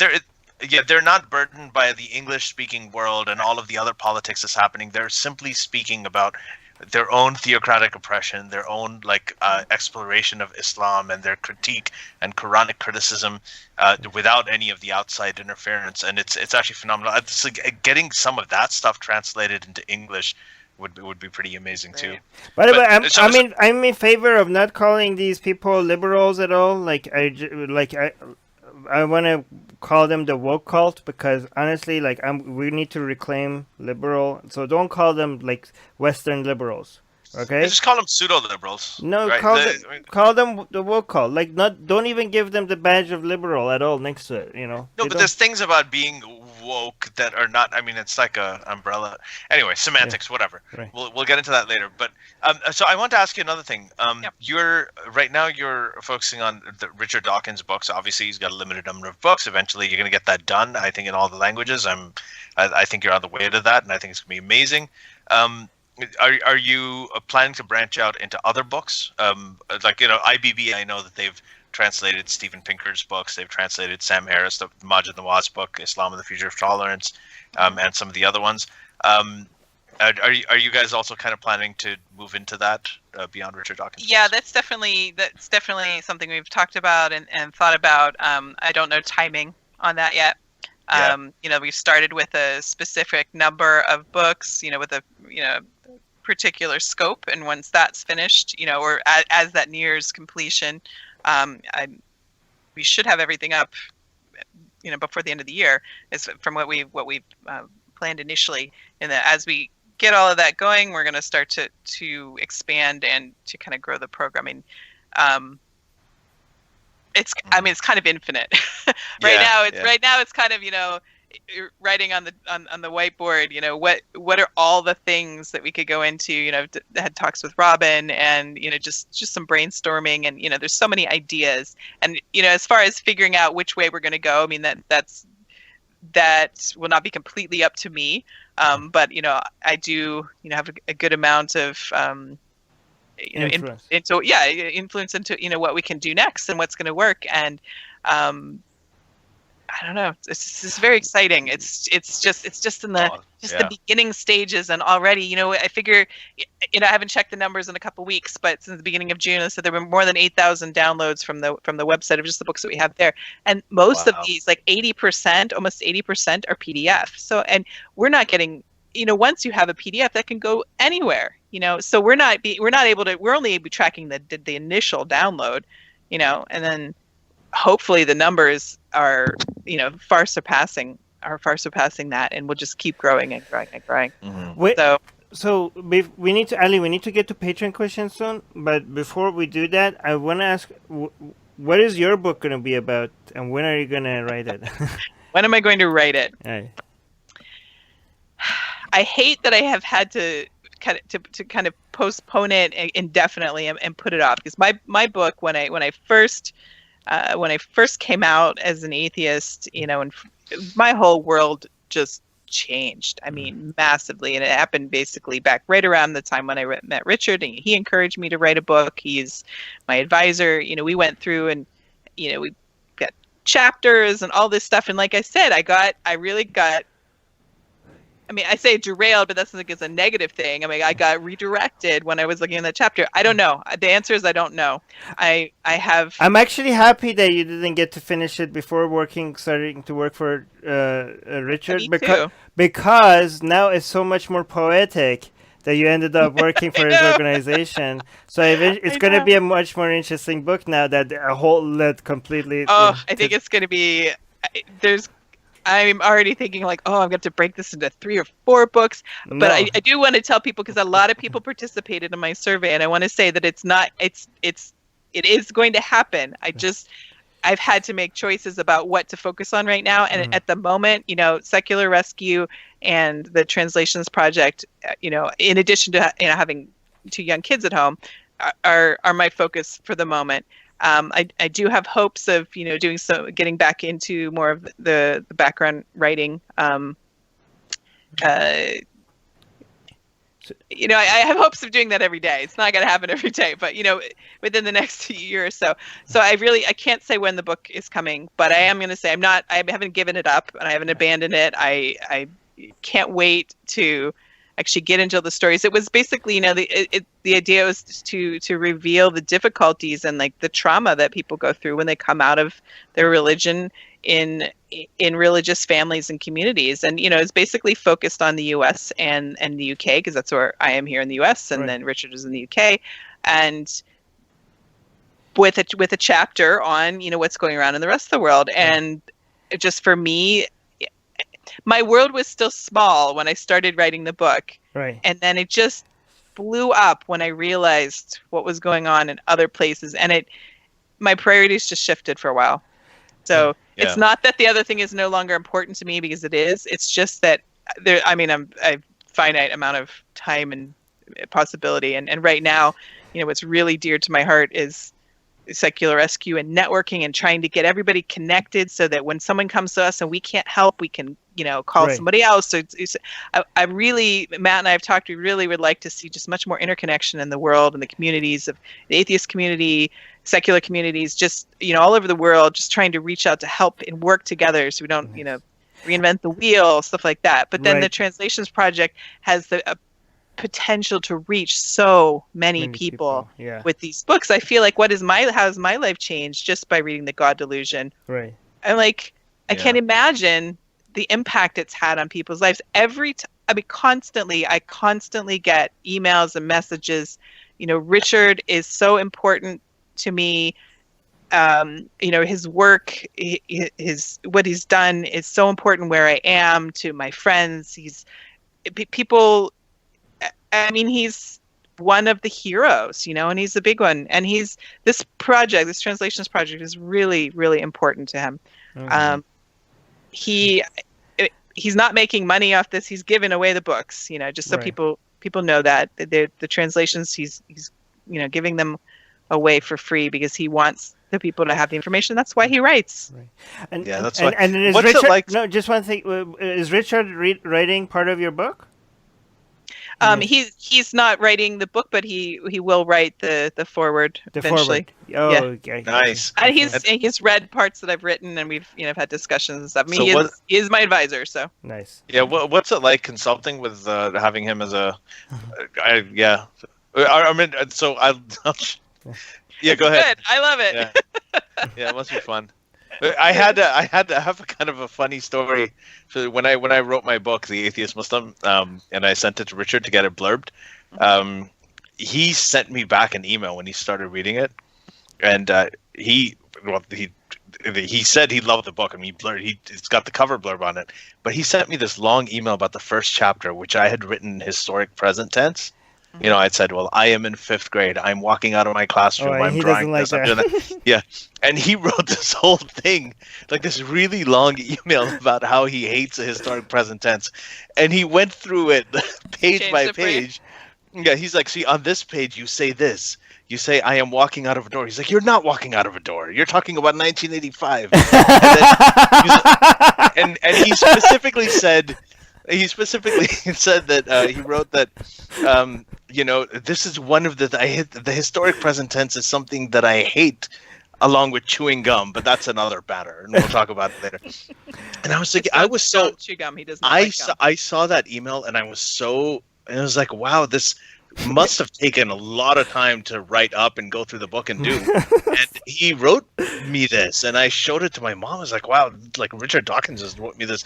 Like, he's like my English teacher. And we were celebrating. I was like, this is great. Just kick my ass on the first chapter. I have been in those I shoes. didn't change it though, so sorry, Richard. But but it still turned out as one of the funniest emails I've ever I gotten. have never laughed as hard as I have laughed reading edits of my work from Richard. Really? That's what it was. Exactly. Because he is no holds barred as in speech and in life, and he just says it as it is, and he's right. And I'm trying to remember the one word. I think he wrote me something that it was just, it made me laugh out loud because he was absolutely right. I've forgotten the word. I think I've completely eliminated it from my vocabulary because he was told me I used it so much.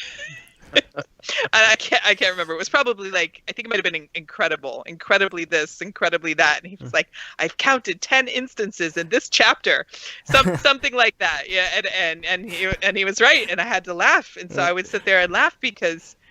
Yeah. Okay. No, that was pretty bad. Yeah, actually, that's very At one consistent. point in my book, he made me change the word incredible to incredulous. He hates So I think that might have been that particular word. It's very I think Or it's vice it's versa, kind I of don't remember. it's basically the same as seeing somebody say LOL and you kind of question it and we're like, you're not really laughing out loud, are you? Like, so because I remember asking Richard before an event if he's excited about the event, and he told me, like, he said excited is a word that I rarely use, right? So like I think he just wants to, like, the writing, like, to be just representing exactly what's happening. So yes, exactly, and I love that, and I think that's why people like his work so much. I mean, first of all, the content is phenomenal, but the way he writes is phenomenal. Right. And It I'm really not is. exaggerating with that. Those are the exact words I mean to use. And he just speaks to people. And Right. I think that, being part of this program, I think this project is so exciting. And I'm so glad that CFI and the Richard Dawkins Foundation are doing this, and that, Richard is, the impetus behind this. And I don't even know what to say. I just feel, it feels so, I was going to say blessed, but I feel honored. That works. Honored to be able to be a part of this and Blessed is to fine. see it. And I can't wait to check, to look at some of our downloads data, in a couple weeks and just see, how the Arabic books are coming and just to see those numbers grow and, to keep getting books, up there, and just knowing that, what we're doing and then what IBB is doing is just, I can just imagine, the ripples in the water, just everything's just spreading out, and it's just gonna blow up in a good way. It is. This is the next step. I'm telling you, this is like the next step is to make it. I mean, it's already there. The appetite for this is already there. There's an incredible amount of demand.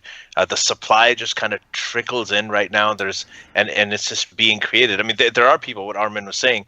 Like his book has been translated into Arabic. Some guy is translating my book into Farsi just out of the blue. and it's Ali's great. book There's has been translated to Indonesian. Indonesian, yeah. That was Indonesia. Really? They even did it. I found out about it. The way I found out about it is I went online and some guy sent me pictures from a book club meeting. And there were a whole bunch of people. Like about 100 people sitting in a room Reading your okay book. yeah, with the book, and I was like, wow, this this is not official, but I couldn't complain. And it is amazing what's happening out there in a lot of these places. They're really starved for these things, and they're writing too. A lot of these people are writing as well, and I can't wait to see how the next. I mean, I've been doing this for about 10 years. Can't wait to see how the next 10 years go. I think. By the way, one of the patrons asked what's one example that Dawkins God annoys or something. Two examples is one time I told him like I'm so. No, you didn't read out the question properly. Read it properly. It says, hold on, I'll find it. Where is the question? Yeah. He said, "Give me an example." Oh, hello? Yeah, you're back. Okay, no, there you go. You're back. Yeah, so there was you had mentioned earlier on that there were times when you frustrated him, right? Richard Dawkins. So, can you have you frustrated him? Can you explain like some of the incidents? Well, there's very little things. For example, one time I said like because. I learned from him that I don't have to match my socks, right? Because I waste a lot of time trying to find matching socks. He started a movement on that. Right. So he just like, why does it have to match? Like, where did we come up with these rules? And ever since he said that, I've saved so much time not looking for a matching socks, just grabbing the first two that I can grab, right? And I told him that I'm not wearing matching socks anymore, and I have to get over being embarrassed other people saying that my socks are not matching. And he looked at me so angry, and he was like, "Why would you care what other people think?" And like he looked so disappointed that I even have to get used to other people like noticing like he was genuinely like looking at me in a disappointed way, asking me why would I care that other people would see that I'm not wearing matching socks. So he got very angry with that. I doubt he was angry. No, but he would. Yeah. Okay, so he looks with a very like, you know, what the hell's wrong with you kind of face, right? Right? Yeah. I don't know. But it was fun. That's funny. So you and Richard Dawkins had a conversation about socks, and he didn't like the way that's. No, I thought he would be happy that I thought he would be happy that I was influenced that I'm not wearing matching socks anymore. But instead of being glad, I know. I'm just saying that's not the answer I expected. I didn't think it would be a sock story. That's all. Right. How you bothered him? Oh, you know what? We were going to say something about. You mentioned earlier how not everybody's going to have the same interaction that I happened to have with Richard at that exact moment. Are you still there? Yeah. Okay, not that exact moment when I met him and I thanked him, for the book. Any speakers, anyone at any of these conferences they go to, I mean, and you guys experience this too, maybe not as much as Richard, but people want to talk to you and, want to come up and it can be exhausting. I just want to say Richard will sign books until the cows come home. Right. I have seen him sign books for a very long time. Don't take pictures. Yeah. He does not like selfies. No. That doesn't mean he won't take them, but he doesn't like them. He would much rather sign a book for you. Also, okay, it's even worse if there's an announcement that there's not going to be selfies, and then you still ask for a selfie after he signs your book, and he's going to be like, did you not hear that? Like, he's going to look at you, he's going to give you a book, after you sign it, he's going to ask, did you not hear the announcement? Did you not? He's a very polite person. I have seen him give selfies, but to anyone out there, if you get a chance to meet him, have him sign your book. By the way, Melissa, like I'm not being mean to him. He's right, I think, to get frustrated sometimes. Yeah, I don't know. I've never had a negative experience with him. I can't imagine having so many selfies of myself all over the internet. Quite honestly, that I didn't post myself, but like we look at our own pictures and we get to decide if we want them up there. I mean. Right. I don't know. I think it's just, it's just one of those. I saw a dad use her daughter to get a selfie. That was it was so bad. Oh my goodness. Yeah. All right, guys. So let's move on. I wanted to move on because we have about 20 more minutes. So read is that okay? Melissa, do you have to go earlier? Read the questions fast. Let's go through them fast. Oh, I'm okay. fine. So because my husband has the kids and everybody's still quiet. I don't. Yeah. So the question are all is, locked. So Chris is asking, what is your favorite debate of Richard Dawkins, with Richard Dawkins in it? And who is he asking to? To me? You. To me. Yeah, all the questions are going to be first asked to you, unless we're, yeah. You know, I don't know, because most of my experience with Richard has been getting to talk to him in person or hearing him speaking, live. And I have kids, and Armin, I think I've told you this before. I mean, I rarely even listen to podcasts or get to watch videos. I try to get clips of you guys and other people, and I have probably an infinite list of people that I can watch. I've seen things, but I think one of the, and I don't even know where it was, but one of my favorite things I've ever heard him talk about is about how fortunate we are. It wasn't a debate, but it was just, the clip I've heard many times, and I was talking to my son about it the other day, how fortunate we are to even be here at all, to exist and to live. And I can't remember any more than that. I'll have to look it up. It's like winning 10 lotteries at the same time. That's how it looks. Yeah. Just actually, that was the most meaningful, one of the most meaningful things that just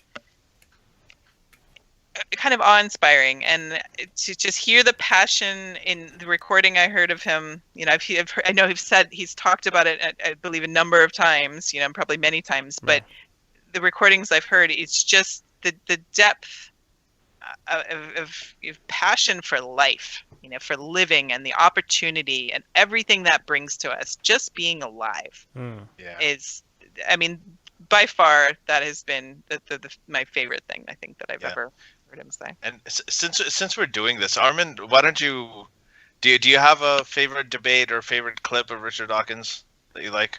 I like the one with, what was that Catholic guy in Australia, the priest that he debated? Oh, I have seen that one. Yeah. I don't remember. He actually got arrested. Didn't he get arrested, that guy, recently for child molestation stuff? Oh, anyway, gosh, I really hope. That was a very good debate. That was in Australia, I think, on Australian TV. Yeah.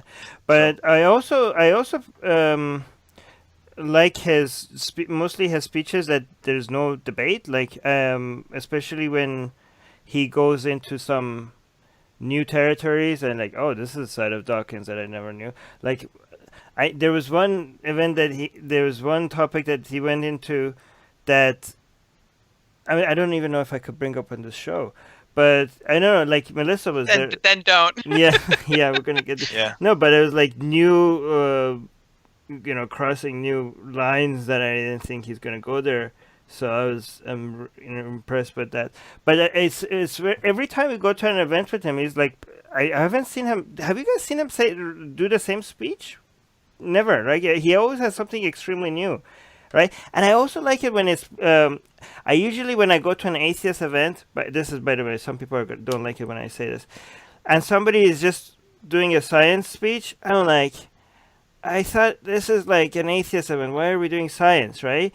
I mean, I know I understand science is good and stuff. I like it, enjoy it. But this was supposed to be an. I'm different. I like the science. I know I like it. I like the science. I think, like, when I watch a documentary or something scientific, the graphics are better and everything is just. Well, I don't like it in an event. I'm just sitting there and looking at slides, right? I think it's boring. Meanwhile, I'm like totally the opposite. Right. Like, so, I am too. I'm exactly the opposite. But what I was gonna say, when Richard does it, is different, right? So I noticed that the first science speech that I liked was also from Richard in one of these events, right? He weaves everything together very effortlessly, and it's just part of his life. I found that quote. I'm not going to read the whole thing, but it's the one that's, I mean, I heard him speaking it, but we are going to die, and that makes us the lucky ones. Most people are never going to be die because they're never going to be born. The potential people who could have been here in my place, but who will in fact never see the light of day, outnumber the sand grains of Arabia.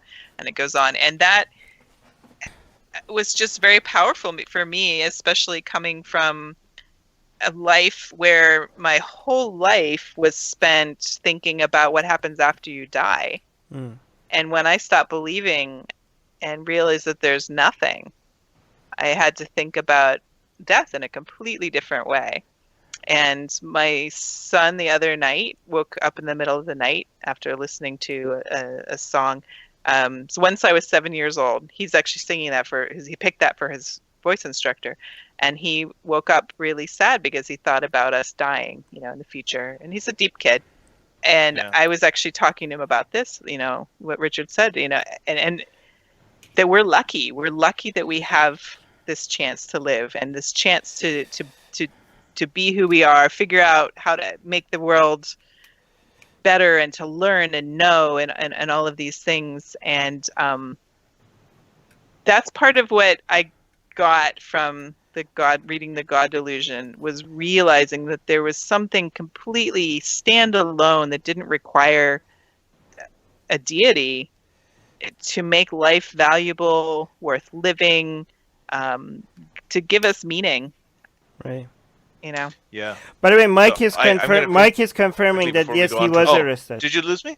Oh, Mike was arrested. Are you? Yeah. I can hear both. No, of Mike you. was not arrested. Mike is confirming that the priest, Mike in the live chat, maybe Sorry, Mike. Sorry, maybe Mike was arrested. We don't know. But Mike in our patron in the live chat is confirming that the priest that's one of his most famous debates actually with the Catholic priest. He was the Catholic priest was arrested, and a lot of atheists actually turned that into a meme, which is not very nice. I mean, I don't know, it's fine. But because that priest was, I think part of the argument was about morality and stuff, and now he was arrested for, so the Catholic was, anyways.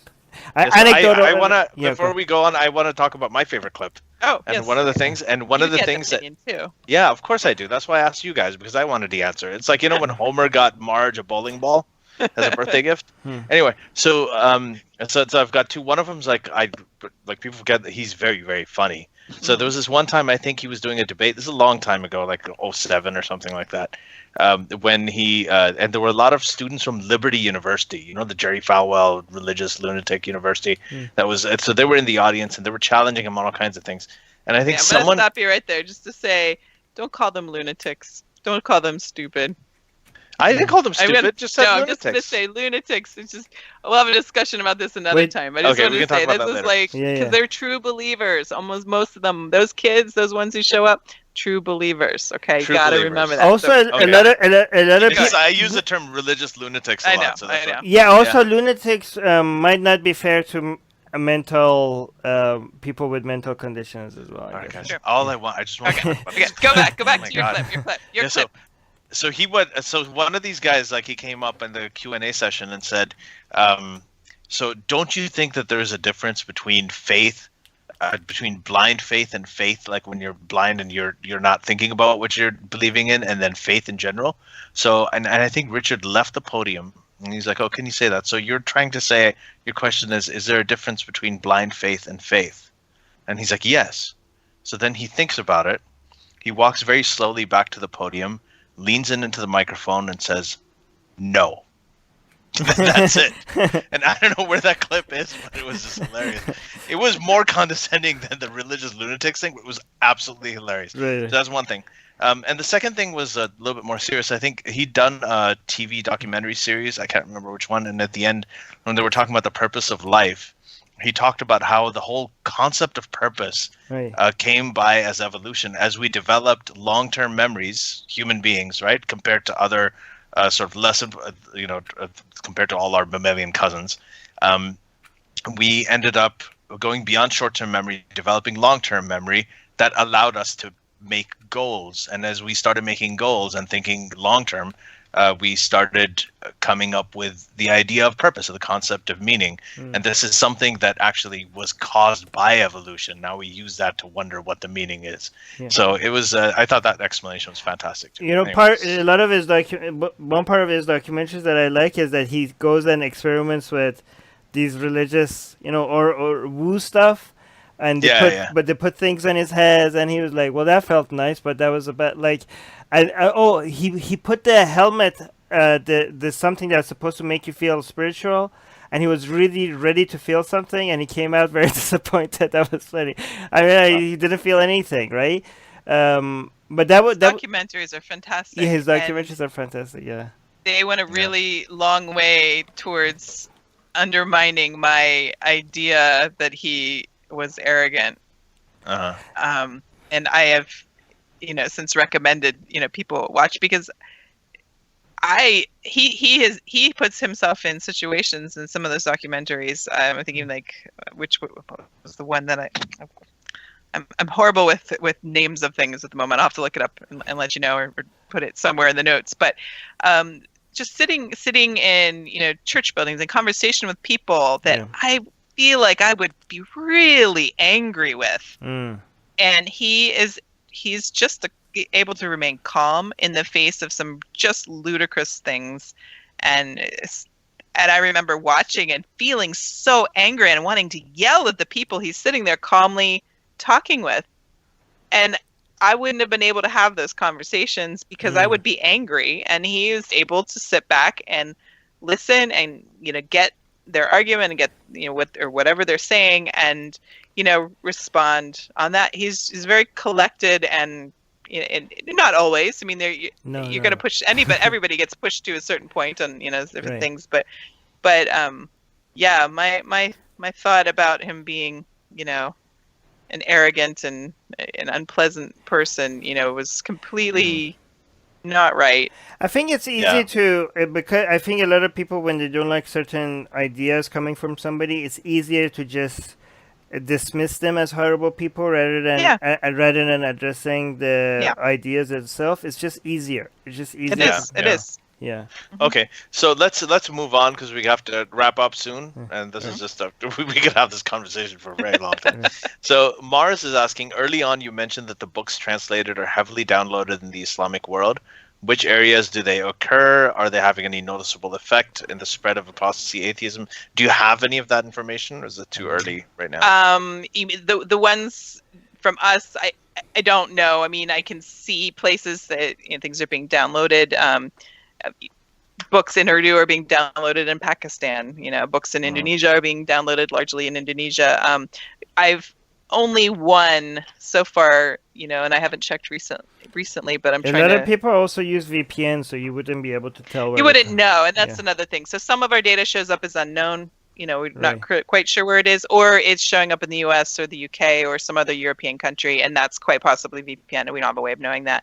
Yeah. But I did notice, and I can't find where I wrote it down here, but there was at least one book, the God Delusion, in Urdu, shows 5 downloads a couple weeks ago, 5 downloads in Saudi Arabia, and that was the first one where I've seen an actual download of any of them in Saudi. Yeah, there are a lot of. And I expect that there's a lot more, and they'll be going around. But it was interesting to actually, that was the first, in the first, couple months of having these books up there, is that I noticed that one was there, but it's quite small. That's awesome.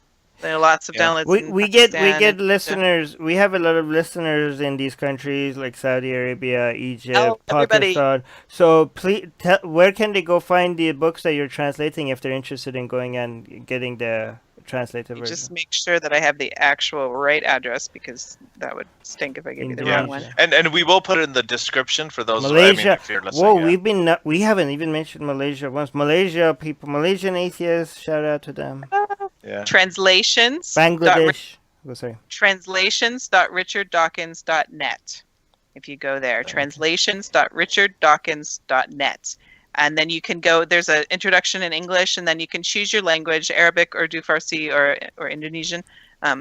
If you click the button, you may not actually depending on if you're on your phone or on the screen, you may not realize that it's changed. But if you scroll down, if you click on Arabic, you'll be able to see the books that are there, and any of the buttons that are in orange show you what's actually available for download. And anything that's not populated yet will be coming. So then if you scroll up and choose another language, it'll tell you there too. So I'll just hold it up. So we'll put a link to that in the description for everybody. So if you're listening to this in your car or something and you want to know and you forget the link, just go. By the way, Ali, in response, if you're ever driving, please don't note, like when we give you a link or something, please don't click it then. Please don't write it down or anything. Okay, we don't want to cause any accidents. Ali will always put the give me the links for The me link to in the put descriptions, yeah. for me to put in the description. So please don't take notes while you're driving. Okay. Exactly. Use your mind.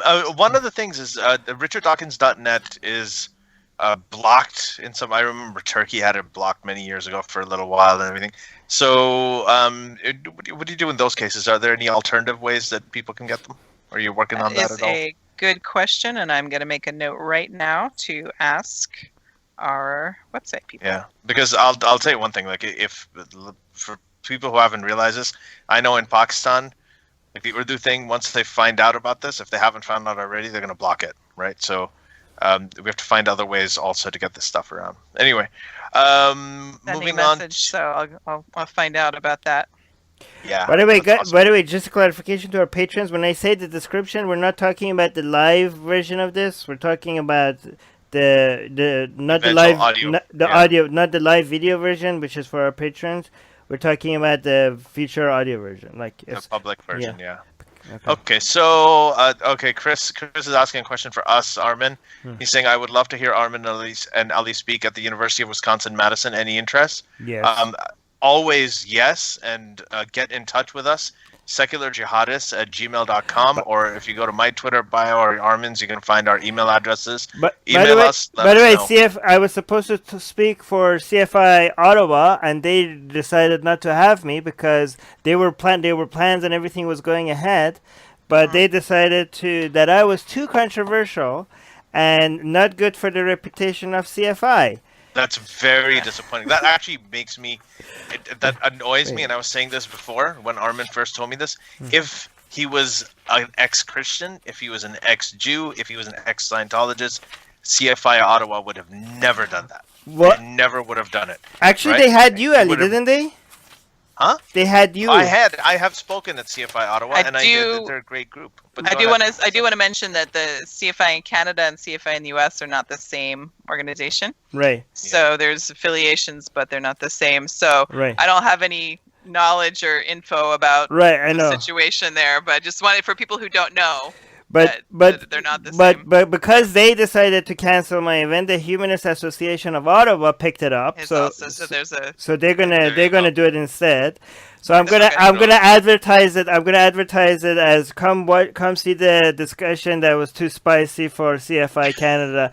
By the way, when they decided not to have me because I was too controversial, somebody mentioned at that meeting, but we had Ali Rizvi on, and they said apparently no, Ali Rizvi is not as controversial as me, so that's not fair. Like, so it's, I don't understand. Like, we are. No, it's also in the last couple of years. I'll tell you something. Since Trump came up and all this, even I was controversial at the University of Toronto and Mississauga. Right.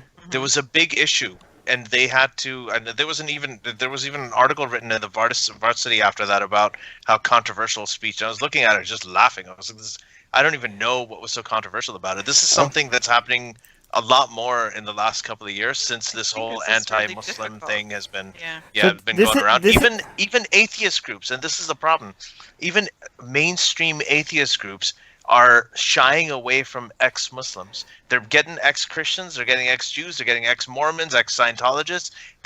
But they're shying away from ex-Muslims because of this whole Islamophobia fear or Islamophobia phobia. They're scared of being called Islamophobic. But I think And they see me as a little bit too more toxic than other ex-Muslims. I think. Yeah, well, I mean, tough. But this is specific. This is their exact wording, right? They said he's too controversial, and they also said he's a risk to the profile of CFI and a reputational loss. That's what they said about having me as a speaker. Reputational loss, yeah. Yeah. well, I'm glad you got picked up elsewhere. Right.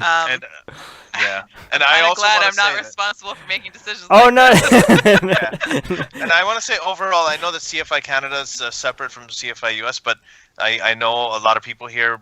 I've worked with them. I think that they're a fantastic group. So this is just really out of character, and I think it's very, very disappointing. And I'm actually going to reach out to them and talk to them about what's going on. Very, Oh, very thank you. difficult these days for, atheist and humanist groups in general, because, one of the first things I noticed when I became, when I started telling people I was an atheist, when I went to that first SciCon conference in 2016 in Vegas, I had no idea that there were even groups of, I didn't know there were groups of like skeptics and scientists and people like that. That was just completely new to me. I had absolutely no idea that there was also a large overlap, and there were also atheist organizations and groups. I just didn't even know that this existed.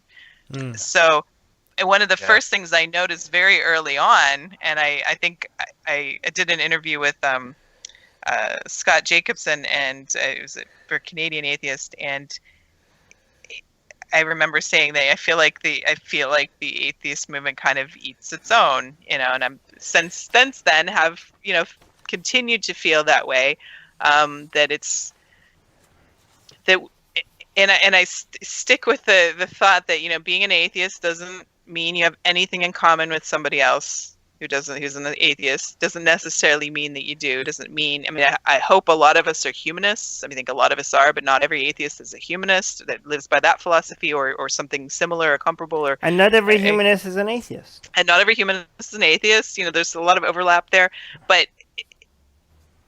I feel like I think a lot of the organizations have difficulties with this because we're small. We have organizations, they're growing, they're getting bigger and bigger, and we have lots of them now, and there's kind of like a flavor of a style of a type of group for pretty much everybody. And Armin, you and I talked early on when we first met about like there kind of being a big umbrella, and there's room for everybody, and everybody's going to do things in slightly different ways. And I think that every organization is trying to protect their membership and their organization and to make it grow and to follow whatever that mission is, and a lot of them are just different. It's tricky. It's fine. They get to do that, and I get to call them out on it. And I get to call them out on it. By the way, it's going to be September 22nd, I think, I'm going to be in Ottawa. So Ottawa fans. Cool. Ottawa fans, okay. That's a Saudi National Day, by the way. That's when Saudi Arabia was created. What? So congratulations. Wow, that's interesting. Wait, why would they keep it? Why would it not keep it in the Qamari calendar instead of the... I don't know. That's how they used to celebrate. I would think that it would just move around the year, given that they would keep it with the Islamic calendar. Anyways, the lunar. I just had wait, real quick, another thought, Armin. When we talked about umbrellas and everybody doing, there being room for everybody to do different things, and I talked about how I like building bridges, but I like the mobile, like military kind, not because it's military, but just the kind where you go build the bridge where you need it at the time. And when it's done, you can like pack it up and move it somewhere else.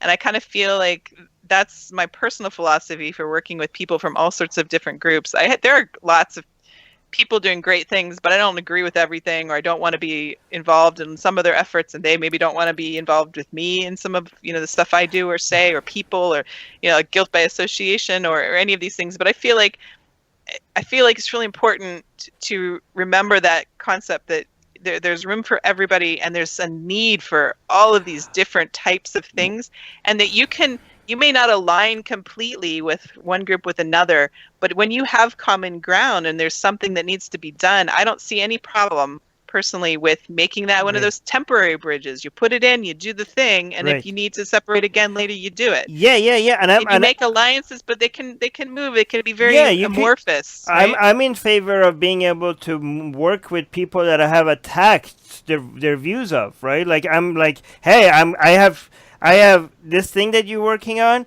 I have spent 10 years shitting on it. But by the way, there's a project. Do you want to work on this with me? Like, I want to be able to have that kind of relationship with people, right? I think that's why we get along so well. But that's but not everybody feels that way. Right. And, there's conflict and stuff like that, and then you end up with things like not speaking where you wanted to speak. But next question. Yeah.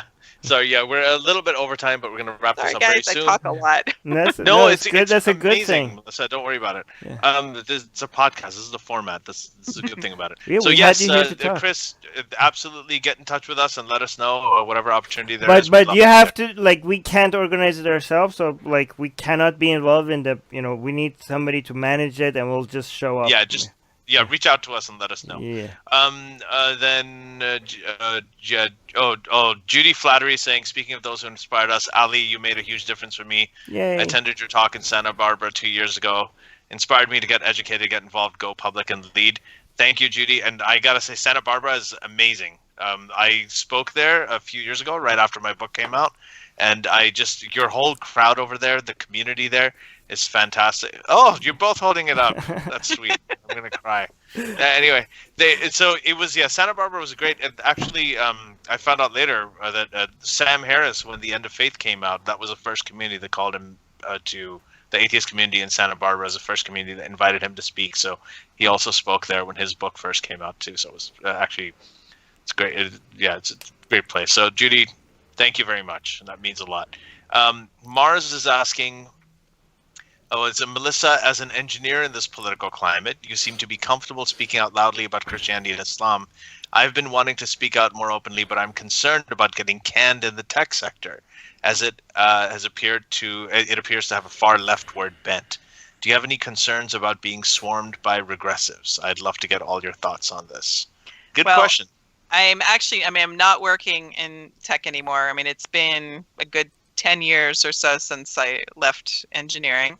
I liked engineering, was good at it, but it just wasn't a good, the opportunities I had was just not a good, kind of like a personality fit, I think, at the time. So I don't really know, what to say right now. Get out. No, don't get out. We need engineers. Yeah.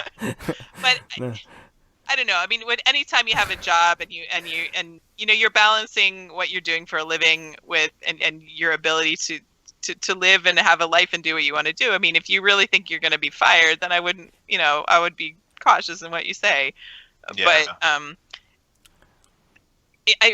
I think I just don't have any good advice because I'm not in that situation anymore, and I can only speak for in the past. And in the past, I didn't have to deal with these ideas. So unfortunately, I don't think I can really address that very well. And Mars, I would also refer you to the previous episode that we did with Sophia Johnson, who's the teacher who teaches at one of the schools in Birmingham in the UK where all those protests against the LGBT are happening.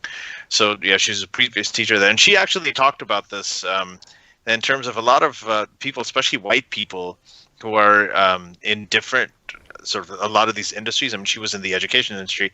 Like, they don't speak out because it's not just a matter of people calling them racist or bigots, but they often lose their jobs. Nowadays, a tweet can get you fired, right? Yeah. So, I mean, that's also actually a really big concern. So that's something that we, obviously have to.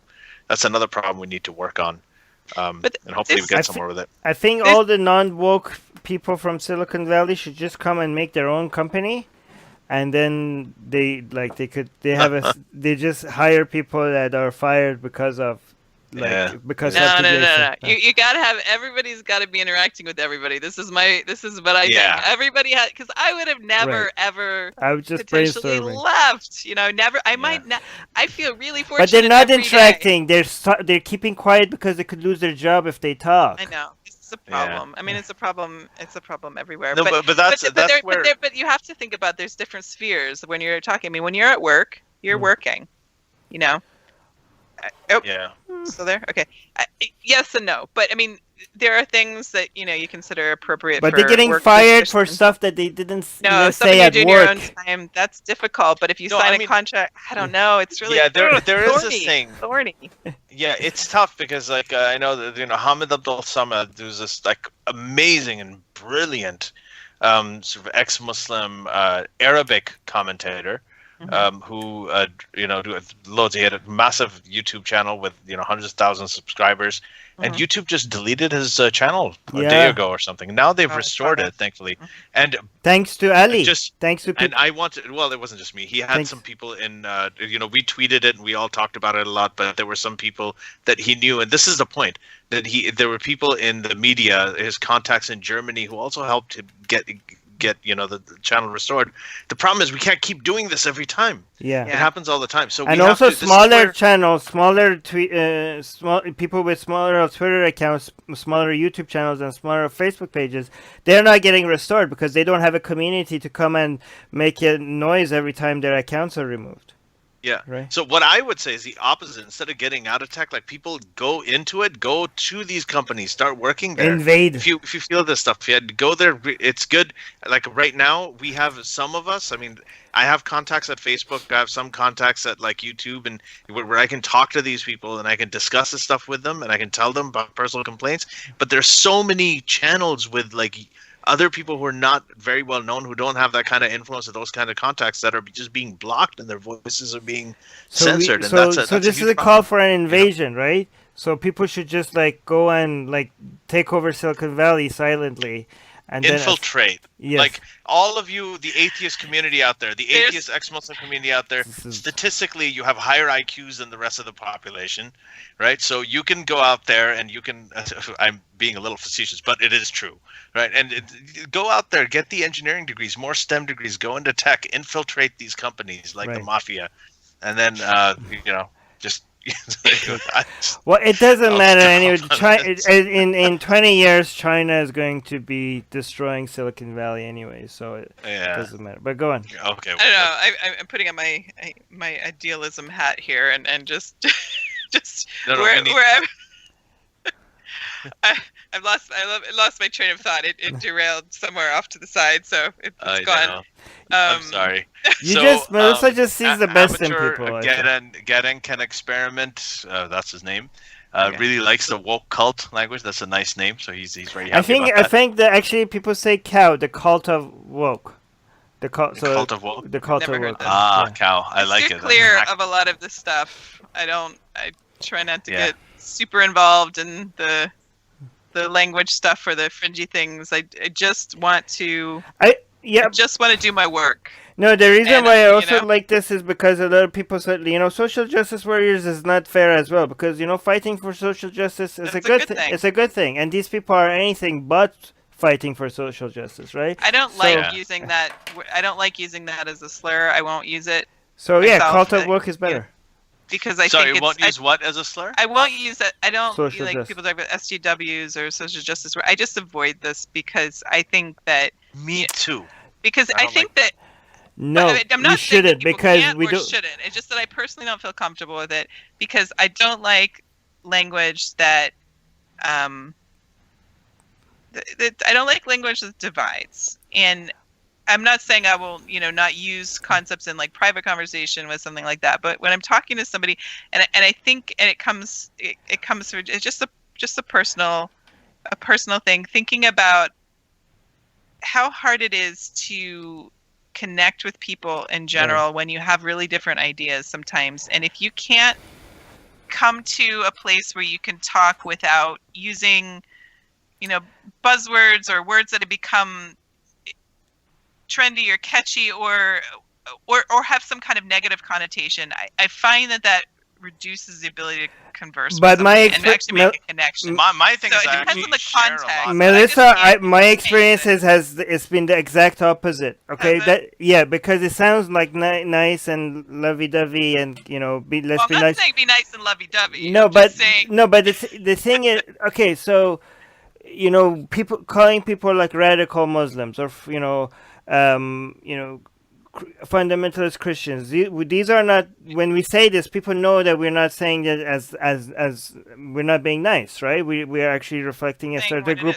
We're trying to come up with a label for a group of ideas that we don't like, and I think that the more we try to there are certain ideas that are absolutely horrific and dangerous, and if we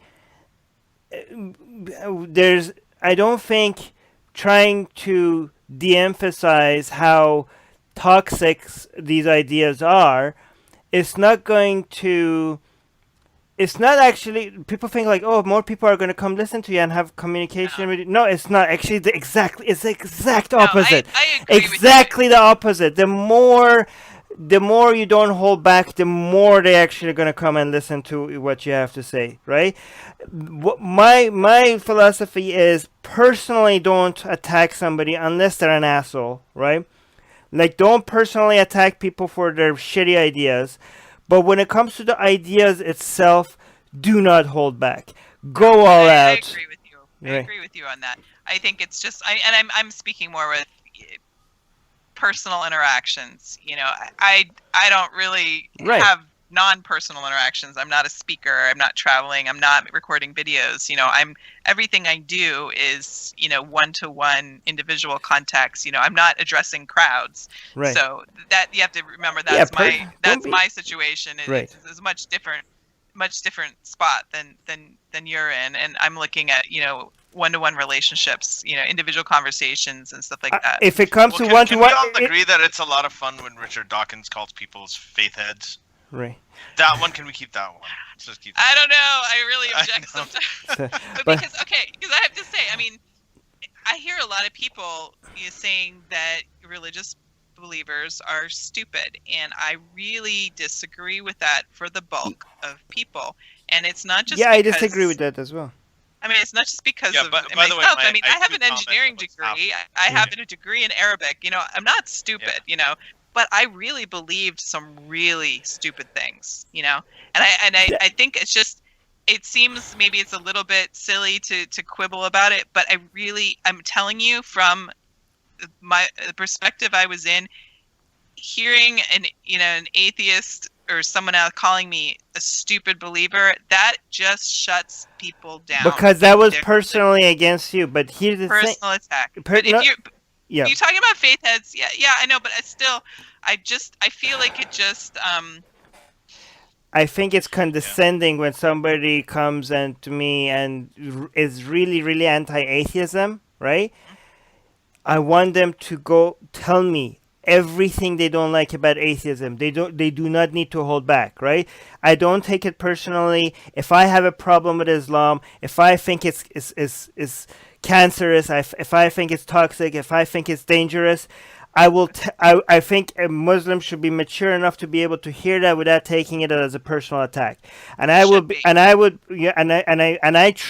think they should be more offended by people that treat them like little children that can't take words. Because if again, when I'm personally talking to somebody, like, look at the way I talk about Islam and how aggressive I am when it comes to talking about Islam, but then look at how I'm talking to Muslims when they're on the show, when I'm talking to them personally. I talk to them very respectfully. I talk to them as friends. And I don't want them to try to be nice to me by talking about atheism nicely, because if you really hate atheism, I can take it. Tell me. Right? In fact, I would be more upset with you if you think that I'm too sensitive for you not to be able to tell me that. Tell me why atheism is idiotic. Tell me why you think that. No, I agree. I am really for just the being honest. But I have to say that when I was a true believer, maybe this is my own perspective, but you really identify your belief with who you are, and that's why people have so much trouble when you criticize the religion. They feel it is a personal insult, and you feel it deep into your soul. That's why. But you feel it deep down. We have to separate that. That's why before you attack their ideas, you separate that for them, right? That's why I explain. That's why I tell them, like, listen, if you attack atheism or any of my beliefs, I don't take it as a personal attack, and then I go shit under Islam. Okay, but I make you're right. People see their ideas as part of their identity. Not all ideas, mostly religious ideas, right? Yeah. And this is a clever thing that religion does, that it mixes it with your identity, so that it's a defense mechanism. So now when you attack religion, people see it as a personal attack and they become defensive.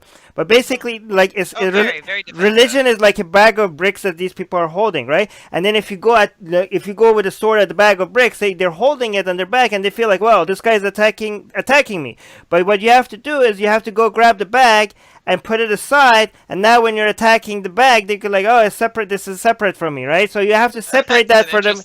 You have to separate that for them in their mind before you attack it. But once you do separate that for them, then you don't hold back. Okay, you go all out, because religion has survived by becoming one of the very few ideas out there that has gotten this, like, hey, oh, you attack this idea, that idea, like you go all out, but all of a sudden when you get to this territory, now there's a different standard. Bullshit. This wall that they have built around religion, we have to, before we even go after religion, we have to destroy this concept of this wall that they have created around it, right? So I don't want people like telling me like, oh no, they take it as part of their identity, so we have to be nice about it. Well, that's the trick. That's how it survived this long. The fact that they take it as part of their identity is how they manage to defend something so irrational. You have to be able to separate it. All right, guys. So yeah, now I think we've made our points here, right. And we have to wrap up now. So and I just wanted to mention that when I said that whole IQ thing, I'd like to mention that a pastor, Dan Barker, has one of the highest recorded IQs in the world. He's a member of the Prometheus Society, which is an IQ level that's only about like 1 in every 30,000 people. So. Wow. That's actually something people don't really know about him. I remember talking to him about it once, and he doesn't talk about it much. But he is a member. Right there, yeah. He's a what? Yeah, he's a member of the Prometheus Society. Oh. But to his credit, he did become an atheist. People are not stupid. Yeah, that the people are not stupid. No, people. Here's the thing: being but stupid. He did become an atheist. Being stupid is not an on or off thing. Okay, you could be it's not. extremely smart about a few some things, and extremely dumb about some other things. No, right? In fact, serious cognitive dissonance. Yeah. Right. You can people.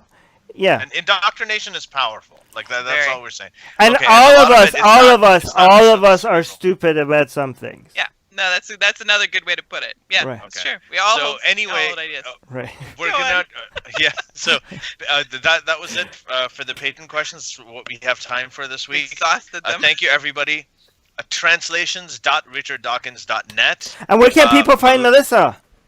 Melissa Krawczyk is on Twitter. I like your right? Twitter handle because it's based on your love for molecular biology. Is that why?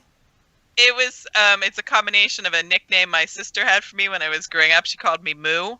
I'm not sure why. Oh. And actually that's kind of passed around in the family. I have Moo, Moodle, the different things. But I was going to be, I wanted to do something with chemistry and chemical engineering. When I got email in 1995 or 94 even, when there weren't really many people to email, and I picked it probably right around there. So yeah, it's a little bit of a tie back to my. By the way, so it's Molecular, everybody. It's at MOOLECULAR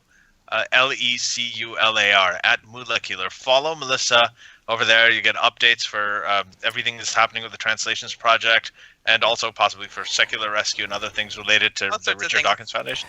All kinds of things. Just, and pictures of my dogs and and really really fun, really smart, engaging tweets as well. So, and great tweet threads and conversations. So just go check her out over there. By the way, and sorry, go on.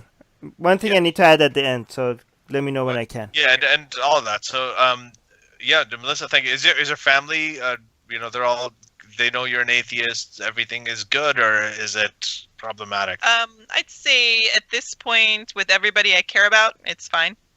Okay. We had a few people kind of just removed themselves, but I mean, my family, despite not agreeing with what I am, and probably a lot who are quite sad about it. All of my important family relationships are strong and good, and it's worked out well. Yeah. Nice. Yeah, nice. that's good to hear. Anyway, that's it for this week. Wait. Armin's got something. Yeah. Luis mentioned that people in Calgary actually wanted me back to speak in Calgary. She said a lot of people are asking when I'm going to be back. So yeah, can you? I would love to come back, but I'm leaving by the end of September. I'm leaving Canada for a very long time. So it needs to be before then if we're going to make something happen. So, but thank you for that. By the end of September, or? Yes. Oh, here we have to hear more about this. But I have one more thing to say too. Where are you going? Oh. Well, the whole point of one of the leaving Canada is not to tell you where I'm going. So please, it's just a mysterious thing. No, it's not a mysterious. It's a security thing. Right. If you want to, participate in helping more books get out in the translations project, or assist with secular rescue. I believe on the CFI website that you can. I think you can earmark either one of those if you make a donation there. If I'm not sure actually if the translation project is up there as a separate earmark, but I'll double check and ask if to get put there. But these things are ongoing and they require funds, and so if you'd like to help specifically, you always can.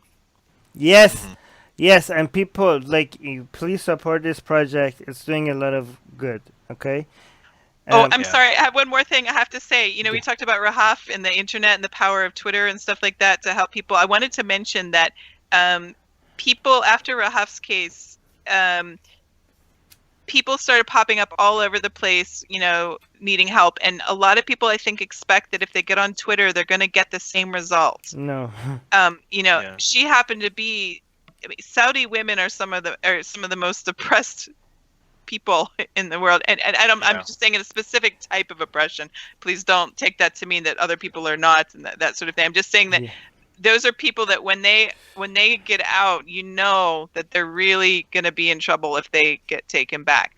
So there's a little bit more momentum that goes around people, and it's like if you are in a bad situation, getting on Twitter is not going to be what fixes your situation. You got to work where you are. You got to, whatever options you have. If you don't have financial support, you can't expect people on the internet just give you money. You have to go and you have to be able to be resourceful and make your own plans. You are responsible for ultimately responsible for your life and what happens in it. I mean, you obviously can't control the circumstances, but what you can control is powerful, and you have a lot more that you can do, where you are and just in yourself. Don't just, wait for the internet to help you, because there aren't enough resources. Right. And I just want to let people know that, and maybe that's not fair, but it is reality. Right. And please don't get upset with us if we don't notice something you sent us or you need help. Honestly, I'm trying all my best. At some point, I'm going to need 20 secretaries to be able to manage everything. I don't have a personal life anymore. My wife is upset with me on that. I'm trying to change that. Honestly, there's the amount of work. I don't know if people understand how difficult this is and how much resources and time it takes. If somebody is messaging me, Melissa, and they really need help and I don't reply, honestly, I wish I could. I really wish I could. It's just the volume is just way too high. There's no way I can. Okay. And don't assume that if you don't hear something that you haven't been heard, because a lot of times we'll get something and it doesn't fit what we can do, and we'll mention it to other people. So just if you don't get a specific response, please don't feel like you're being ignored, and be persistent, but don't be but be patient. Yeah.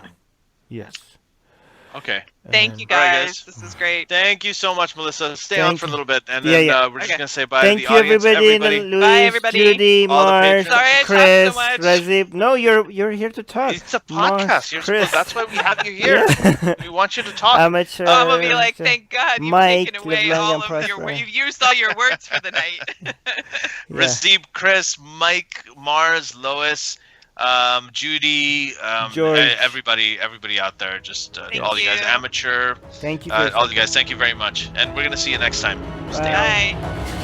The secular jihadists have been made possible thanks to the Illuminati and the covert support of Israel and the CIA. That's what we have been told, but we haven't received our checks yet. If you like what we do, please support us.